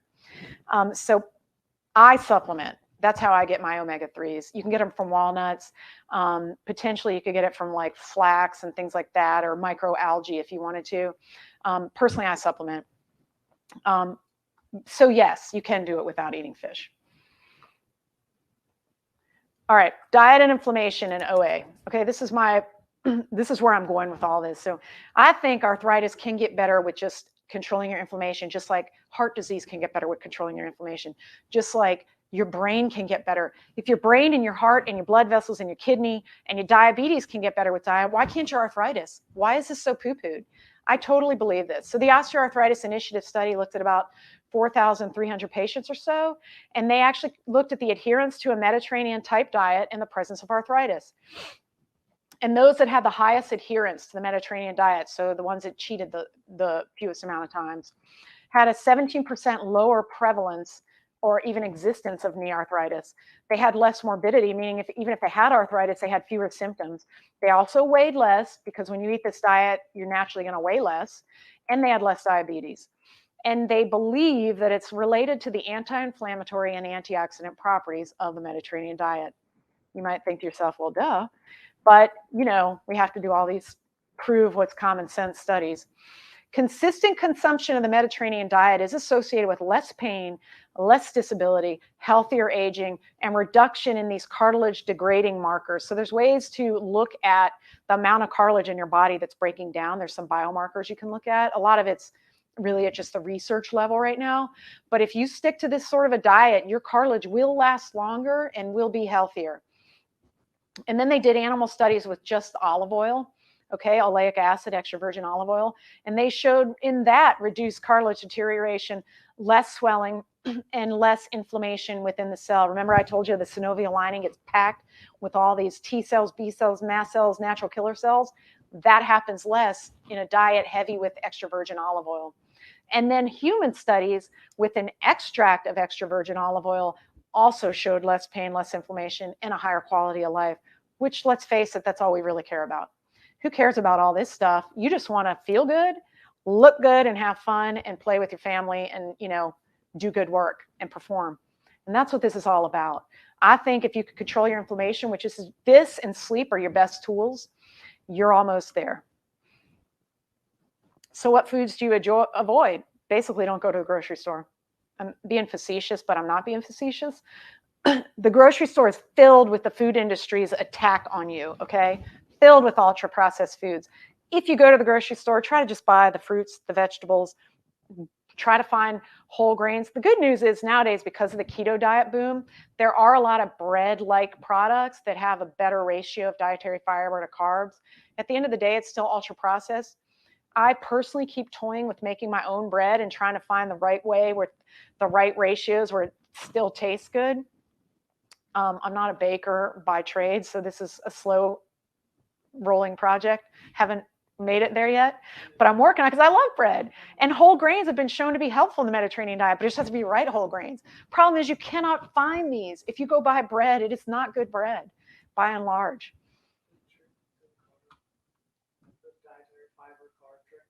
Oh, what's the dietary fiber carb trick? I believe that I'm correct here.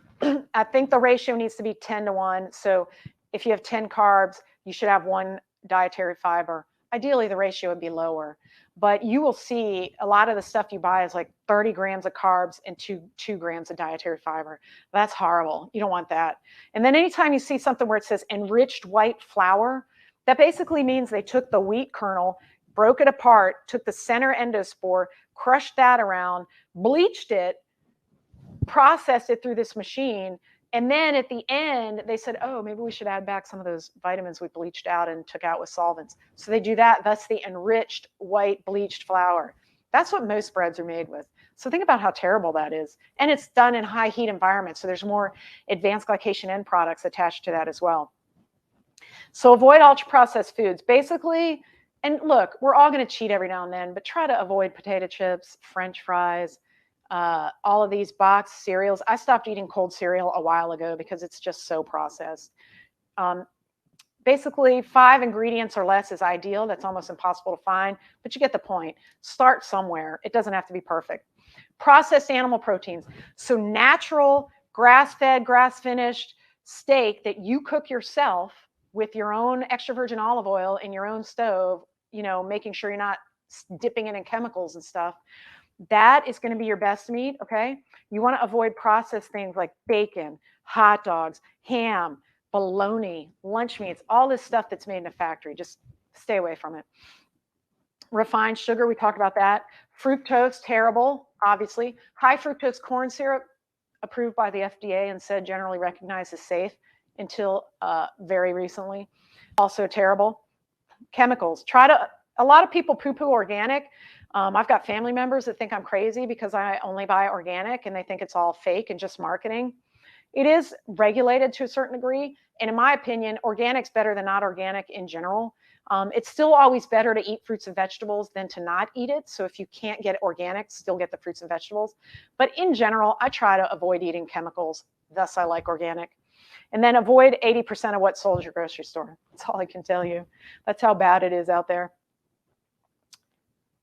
Maybe you have a local farmer's market that you could go to, but then it's not going to be organic, likely, because those guys aren't regulated. Okay, so this is an inpatient study. So 20 adult inpatients, they were allowed to eat whatever they wanted for 2 weeks of this study. But one group was given ultra-processed food products. One group was given unprocessed food. Now, they were matched in general. The presented food, okay, was matched for calories, for sugars, for fats, for fibro, and for the amount of macronutrients. At the end of the study, basically people on the ultra-processed arm ate about 500 calories more a day. What does this tell you? That ultra-processed foods induce more eating. They actually make you want to eat more, okay? Because this was matched. Like you could eat what you want, and it was matched for calories. But the people on the unprocessed side, for some reason, just didn't eat as much because they didn't want to and they didn't need to, and their body was working correctly. And then the body weight changes that happened, the ultra-processed group obviously gained weight, was highly correlated with the diet differences. And again, this is like a course kind of a thing, but I mean, this is a study that was just recently done in 2019. It's like, at what point is medicine going to catch up on this stuff? All right, so let's talk about FDA approvals, your overarching overlord of safety, correct? They have approved partially hydrogenated oil, terrible for you. Foods that include flame retardants, terrible for you. Oleane or Olestra, remember those fat-free chips that caused a whole bunch of GI problems? Terrible. Caramel and other colorings, cancer risk, okay? So when you see something that says caramel coloring, that is a risk for cancer. The GMO or the hormonally and genetically modified dairy products, FDA approved. High fructose corn syrup, FDA approved. Emulsifiers damage the gut microbiome to a great degree in a lot of foods that you eat, also approved. monosodium glutamate, and pink slime. I don't know if you remember a few years ago, there's a big controversy about pink slime. This is essentially the meat sludge from those processed meat products that people eat, and then it's treated with chemicals, and then it's put back into meat, particularly ground meat, to make it have the right texture and to be able to be moldable and not glop up together so that it has the appearance that people like. Also approved, also terrible for you. And then just remember that 1/3 of the approved pharmaceutical prescription drugs have problems. I'm not making this up. This is from the Journal of the American Medical Association. And then 5% of drugs are pulled off the market annually. Food additives are pushed by lobbyists and are regulated by the people that, you know, the revolving door of the government, the regulators and the lobbyists. They're put on these foods to increase shelf life, and they're engineered, these foods, to make you want more and more and more. There are hidden sugars in salty foods because that triggers a certain reaction in your gut and your body that makes you want to continually eat more of it. You never hit a natural satiety point or a natural point of being full. We saw that in that inpatient study. The people that ate natural, unprocessed foods at some point just said, I don't need any more food. The people that eat processed foods never hit that point. And maybe this is by design. I don't know. I would have to think so. And then most of these things are only studied for their effects on the liver and the kidney. They don't look at the effect on the mitochondria. They don't care about the effect of the gut biome. They're not looking at the effect on insulin deployment and advanced glycation end products. So only you can look out for that, and only you can check it out for yourself. So the key, I think, the easiest way to manage this all is a Mediterranean diet with whole foods that you cook yourself at home with extra virgin olive oil. And then you could control your inflammation. And then work on getting good sleep. Look, I struggle with this. I think everybody struggles with this. Do everything you can to make your sleep system better because it is so important. Try to avoid stress. If your life is naturally stressful, try to do deep breathing, box breathing, try to take a transcendental meditation course, do something to try to decrease your stress. Massage, yoga, whatever you can do. Strongly encourage you to avoid ultra-processed foods because they induce reactive oxygen species, chemical damage to your cells and inflammation, and also the advanced glycation end products. So Mediterranean diet, do it. It'll help you lose weight. It's natural, it's yummy, it's healthy, and it's completely approachable and doable, and it's economical. And that'll help you avoid those metabolic syndrome features we talked about. Exercise, we didn't really get into it in this talk, but also very, very important. You want to maintain muscle mass as you get older because that helps pull sugar out of the bloodstream, and it just, having muscle helps control a lot of metabolic processes that reduce inflammation over time. And then if you can't do everything perfectly, or even if you are doing things perfectly, still I think some supplementation is good. I do it. Omega-3s in particular, D3 for sure, and a lot of the phytochemicals to increase your oxidant status, because most of us on the balance should be here, but most of us are pro-oxidant and too low in the antioxidants. So you want to, if you eat the Mediterranean diet, you'll drop your pro-oxidant, and if you get good sleep and control your stress, and then you want to increase your antioxidant, and then you're right where you need to be. Balance, that's what we're all looking for, is balance and just having a good life and aging well. Okay. Oh boy, we have a lot of supplement questions. Oh, I'm going to talk about a few supplements right now, but I'm sure you'll have other questions. Just quickly about some anti-aging treatments you may be hearing about. Hyperbaric oxygen therapy. This has been shown to increase telomere length, which is sort of the marker of how long a cell is going to live, by 20%. Problem is, these people went 90 minutes a day for 5 days a week for 3 months. I mean, if I had one in my office, I couldn't do that. So I think hyperbaric oxygen is probably going to have a role in the future, but right now it's a little bit too impractical, shall we say. Autoimmune drugs. Remember I told you about the TNF alpha inhibitor and the IL-16 and all those big gun disease modifying drugs that they give people rheumatoid and lupus. There may be a role for that in the future for things like arthritis and controlling the inflammation of excess energy status. Rapamycin, which is, I think it was a leukemia drug to begin with, that's been shown to extend life and help reduce markers or genetic changes that induce inflammation and whatnot. Metformin or berberine, if you can't get prescription metformin, also been shown to reduce glycemic levels and help control inflammation that way. Intermittent fasting, very, very good. Very easy to, not easy to do, but totally within your control and zero cost. Cold and heat therapy also been shown to give you short-term stress to the body that induces all of that autophagy and mitophagy and cleanup process we talked about.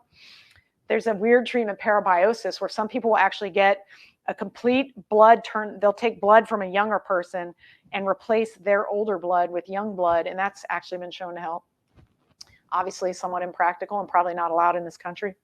And then nutraceuticals, which is what we're about to talk about. Resveratrol, often called the longevity, I guess, phytochemical. Some people disagree with this, but I think that there's enough evidence with the Mediterranean diet, with grapes, things like that, and Japanese knotweed, that I think resveratrol definitely has a role.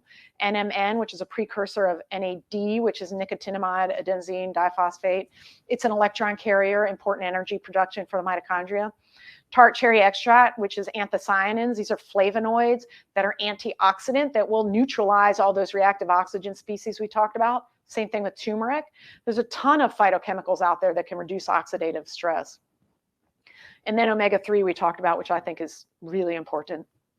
So let's, I guess, get into that. I take supplements that will help me fill in the gaps that I will have even though I'm trying a holistic diet. The question is, can I take supplements that will help me to fill the gaps even if I'm trying a holistic diet? Yes, that's what I do. So I try to eat well, but with my schedule and my, clinic and stuff, it's hard to get 9 servings of fruits and vegetables a day. I mean, that would be ideal, right? How awesome would that be? First of all, I don't have time to eat that. Second of all, I don't have time to prepare it. Third of all, it's just not happening for me. So I have to supplement. So yes, I do the best I can with my diet, but I definitely supplement. Now, if you can find whole organic foods that are close to their natural state, not farm raised, et cetera, and eat a perfect diet, more power to you. That is the ideal situation. I just think that's almost impossible nowadays in modern society. So we're going to talk about a few supplements now.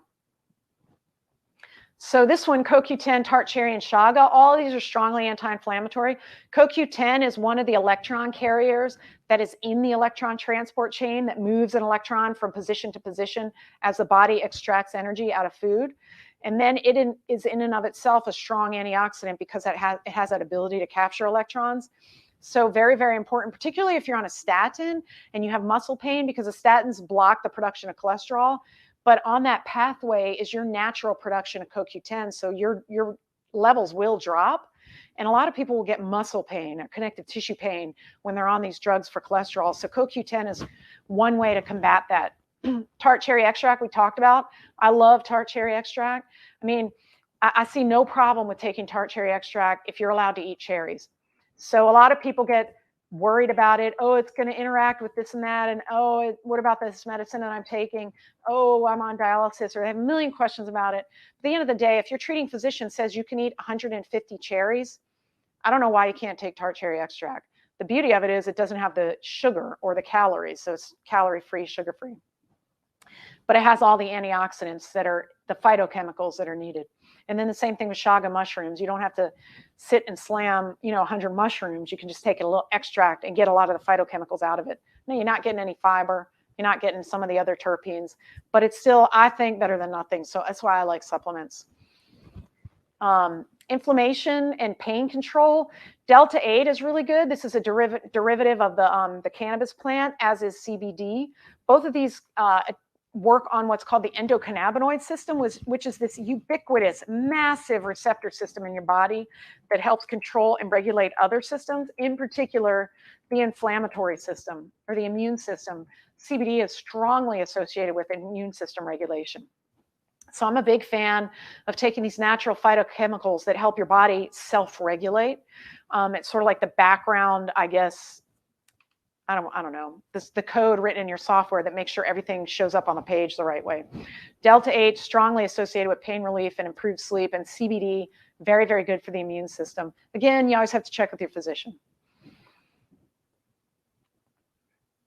One you just talked about. What supplement do you recommend to de-stress our systems? Oh, okay. For de-stressing and de-inflammation. The question was, what supplement do I recommend to de-stress the system? So I guess that means to reduce the chronic inflammation and oxidative stress. So first of all, omega-3s, because you have to get the right ratio in your body of omega-3 to 6. Second of all, CBD will attach to the CB2 receptors on the immune system. Third of all, the delta-8 will attach to the CB1 receptors and some CB2 receptors and help to regulate the endocannabinoid system. The turmeric, the tart cherries, all of those colorful fruit and vegetable derived, like beta carotenes from carrots and sweet potatoes, all of those phytochemicals are strongly anti-inflammatory and can help mitigate stress and inflammatory states.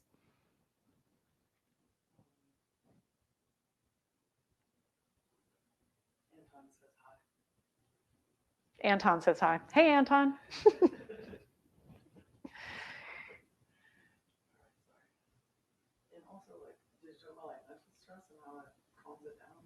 I talked about mental stress.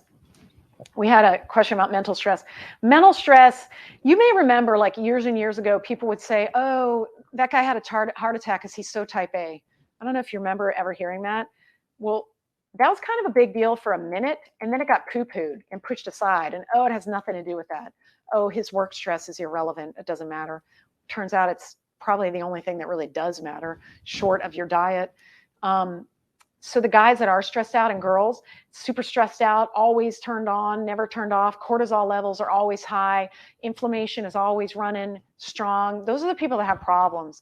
So if you can control your brain and get into certain brain waves that induce a calming or a vagal response and increase your parasympathetic nervous system, which will then balance out your sympathetic nervous system, then you're doing yourself a world of favor. I've sort of taught myself how to do box breathing during the day to try to control my stress. There's other ways you can breathe. You can inhale again to make sure all of the lung cells are opened up with oxygen, and then do a long, slow exhale, and that'll get rid of a lot of excessive carbon dioxide. Transcendental meditation is probably one of the best. Usually you need a coach or some sort of teaching moment to really learn how to do that. But even just 5 minutes of deep breathing on your own, just trying not to think about anything, is probably very helpful. Controlling your mental stress is huge. And I think that probably we physicians don't talk about it enough to our patients.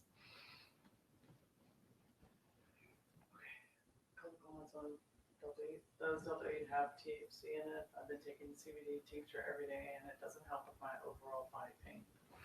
Question is, does delta-8 have THC in it because this person has been taking CBD tincture every day and they find it's not helping with their overall body pain? Yes, delta-8 is delta-8 THC. It's just delta-8 tetrahydrocannabidiol versus delta-9 tetrahydrocannabidiol, which is marijuana. So it's a one molecule difference. So technically it's not marijuana, but it is THC at the end of the day. But it's to legally be sold, which of course ours is legal.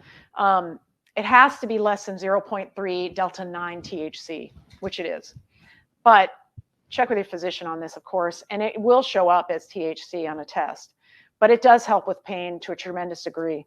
But you have other tools. You don't just have to take that. Remember, diet is massively important, sleep, etc. And maybe how much CBD you're taking. Maybe you're taking 25 and you need to bump it to 50 or 100. Low doses have been shown to help during that day. If you're going to take a lot, I would, a higher dose, it probably should be taken at night because it does help with sleep. And you obviously don't want to be sleepy during the day. I haven't slept the night through in a very long time due to pain, getting old. He's a UPS driver. He started taking Delta. It says 12, but that doesn't make sense. I slept all night. So. Delta 12.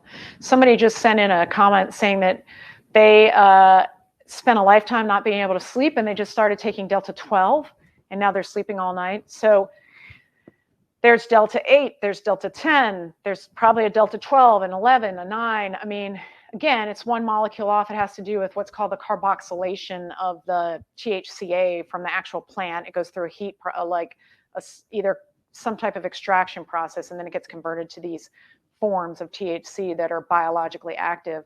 So that would make sense to me. Delta 8 does help people sleep. Oh, he corrected himself. I was imagining somebody probably did come up with a Delta 12 already, but Delta 8 does work well for sleep, for sure. But don't forget the other things. You got to sleep in a cool room. You got to keep it dark. You have to have a regular schedule. You can't You know, another trick for people like me and probably you, where your mind is racing all the time, if you just have a little notebook next to the bed, when you have that thought, just write it down and let it leave your mind. It'll help your sleep tremendously. There's different little tricks you can do to try to keep the mental stress low when you're sleeping.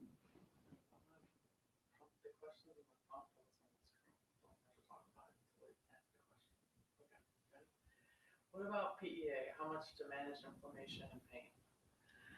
This question was, what about PEA? How much should I take to manage inflammation and pain? PEA for me is palmitoyl ethanolamide. There is a phenylalanine out there that's totally different, so don't get those two confused. Palmitoyl ethanolamide is in the same group of molecules that anandamide and 2,8-G are in, which are in the endocannabinoid system. So PEA works on the same system, more or less, that CBD and THC do. So there's really no unsafe level to date found in human studies. I think you can take up to 1,200 milligrams pretty easily. The diabetic dosing they use in Europe, because it's used often for diabetic neuropathy and things like that, I think is around 300 to 600 a day. Basically, it reduces inflammation of mast cells around peripheral nerve endings. I don't take PEA all the time. I kind of cycle it. But it's about 300 to 600 a day is probably fine. But you can take more. People with like failed back syndrome or arachnoiditis, or these chronic inflammatory pain conditions where like they have a bunch of metal in their back and it's not going anywhere and a bunch of scar. One of the first tier treatments for that is high doses of PEA because it seems to help that pain a lot. Oh, which product do you want me to talk about? Oh, okay, I see. All right, sorry. We have a single molecule PEA that we sell for people, you know, like if you have like diabetic neuropathy or arachnoiditis or some sort of chronic radicular pain or arthritic pain, as we talked about, that you could take. But the Joint Health Multi has PEA in it as well at a relatively lower dose, and it's combined with the turmeric and the ginger. And all of those have been studied for arthritic pain, okay? It's in separate studies and sometimes together, and sometimes put head to head against the non-steroidals. And they all perform as well, if not better, with almost no side effects. I will just put a caveat out there about the turmeric. If you are still one of these people on warfarin, although it's very uncommon nowadays, it does seem to increase the activity of warfarin. So you have to be mindful of that.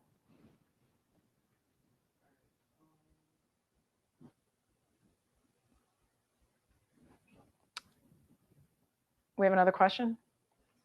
Can you talk about like an alternative to THC? Can I talk about an alternative to THC? Yes, for sleep. It's kind of a vague question. For sleep. Okay, so if you are in a job where you're going to get tested and you can't, or you're in a state where you can't get medical marijuana, you don't want to do Delta 8 because it shows up on a test. Probably CBD, tart cherry, because it has melatonin, low dose melatonin naturally found in the skins might help. There are some sleep gummies we have that have GABA in it, and GABA also decreases levels of glutamate, which is the excitable neurotransmitter that tends to keep people awake.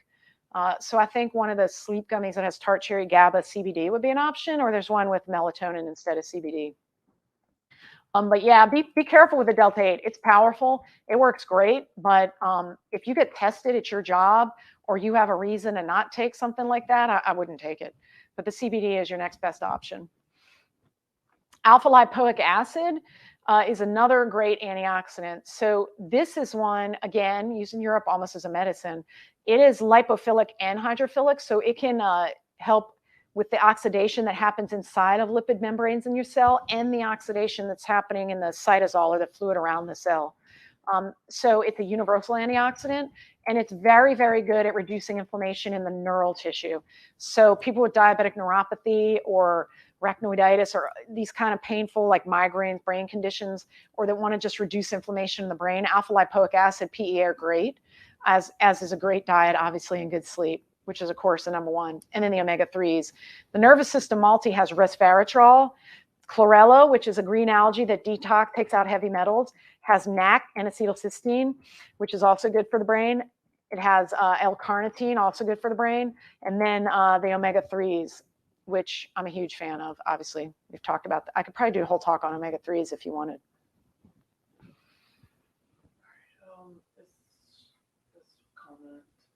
Another comment. Hold, please. Do you have a book or written information out? I don't think I'll remember half of the information. You could just reread this. Yeah. So the question was, do I have a book or something out with this information for people that aren't going to remember it? First of all, the talk is recorded and you can access it again and again. And in answer to your question, I'm working on a book. I do not have it yet. But I've started, and the process is ongoing. And the big point I want to make to people is, you know, all of this stuff about adding years to the end of your life or having a longer health span or reduced incidence of cardiovascular mortality, all that's so esoteric and like nebulous to people. But the same things that are going to do that for you will also just make you feel better today. You'll be more flexible, you'll be stronger, you'll have less joint pain, and you won't have to have unnecessary surgeries or surgeries that don't have the outcomes that they're purported to have. And that's what my book's going to be about, how to naturally treat musculoskeletal conditions and why that same protocol will also extend your health span and make you live longer and more optimally. So that's what I want to do. That's why I'm learning all this, and I just share it with my patients as I go. Is there a chart that we can refer to that was recommended for each area? I don't understand. Can you rephrase that question? Is there a chart that we can refer to what is recommended for each area? They want to know like what supplement for which condition, and they can go look at it on the website. Okay, I gotcha. The question was, is there a chart that would give recommendations based on each area, which I think means per condition, what should I be taking? Now, yes, you can go to the website and we have sort of a simple one of those. Problem is, I can't tell anything about you, right? I don't know what you're doing, what diet you're on. Do you smoke? Do you not smoke? What are your biomarkers? What's your homocysteine level? What's your uric acid? What's your high sensitivity CRP? You know, there's a million variables, but in general, yes. For instance, for rheumatoid arthritis, there's been a lot of studies on omega-3s and D3, so they definitely help. Turmeric as well, ginger as well. For heart disease, same thing. There's a lot of studies on omega-3s, of course, D3, et cetera, and anything that reduces cholesterol, or total cholesterol to HDL ratio, because that's what really matters. And then the weight loss thing. So yeah, we do have a simple one, but we're working on making it a little bit more user-friendly, I guess. But we do have one on the Well Theory website. I think the Well Theory is a key to unlock deficiencies. Thank you in advance. Somebody thanked me in advance. Well, thank you, Miss Catherine. I keep learning, and I'm going to share it with you guys because I'm just astounded how much money goes into medicine and pharmaceuticals and medical devices, and how it's just not moving the needle on how we feel on a daily basis. And I just want to make it better.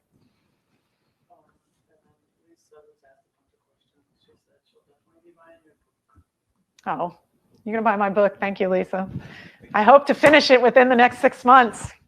Unfortunately, I'm still treating patients every day too, or fortunately. Okay. All right, so we're doing a giveaway for the CoQ10 gummies and the PEA single supplement. Catherine and Lisa got the giveaway, so that'll get mailed to you shortly. All right, well, again, please remember our soldiers and happy Memorial Day, and thanks for joining us.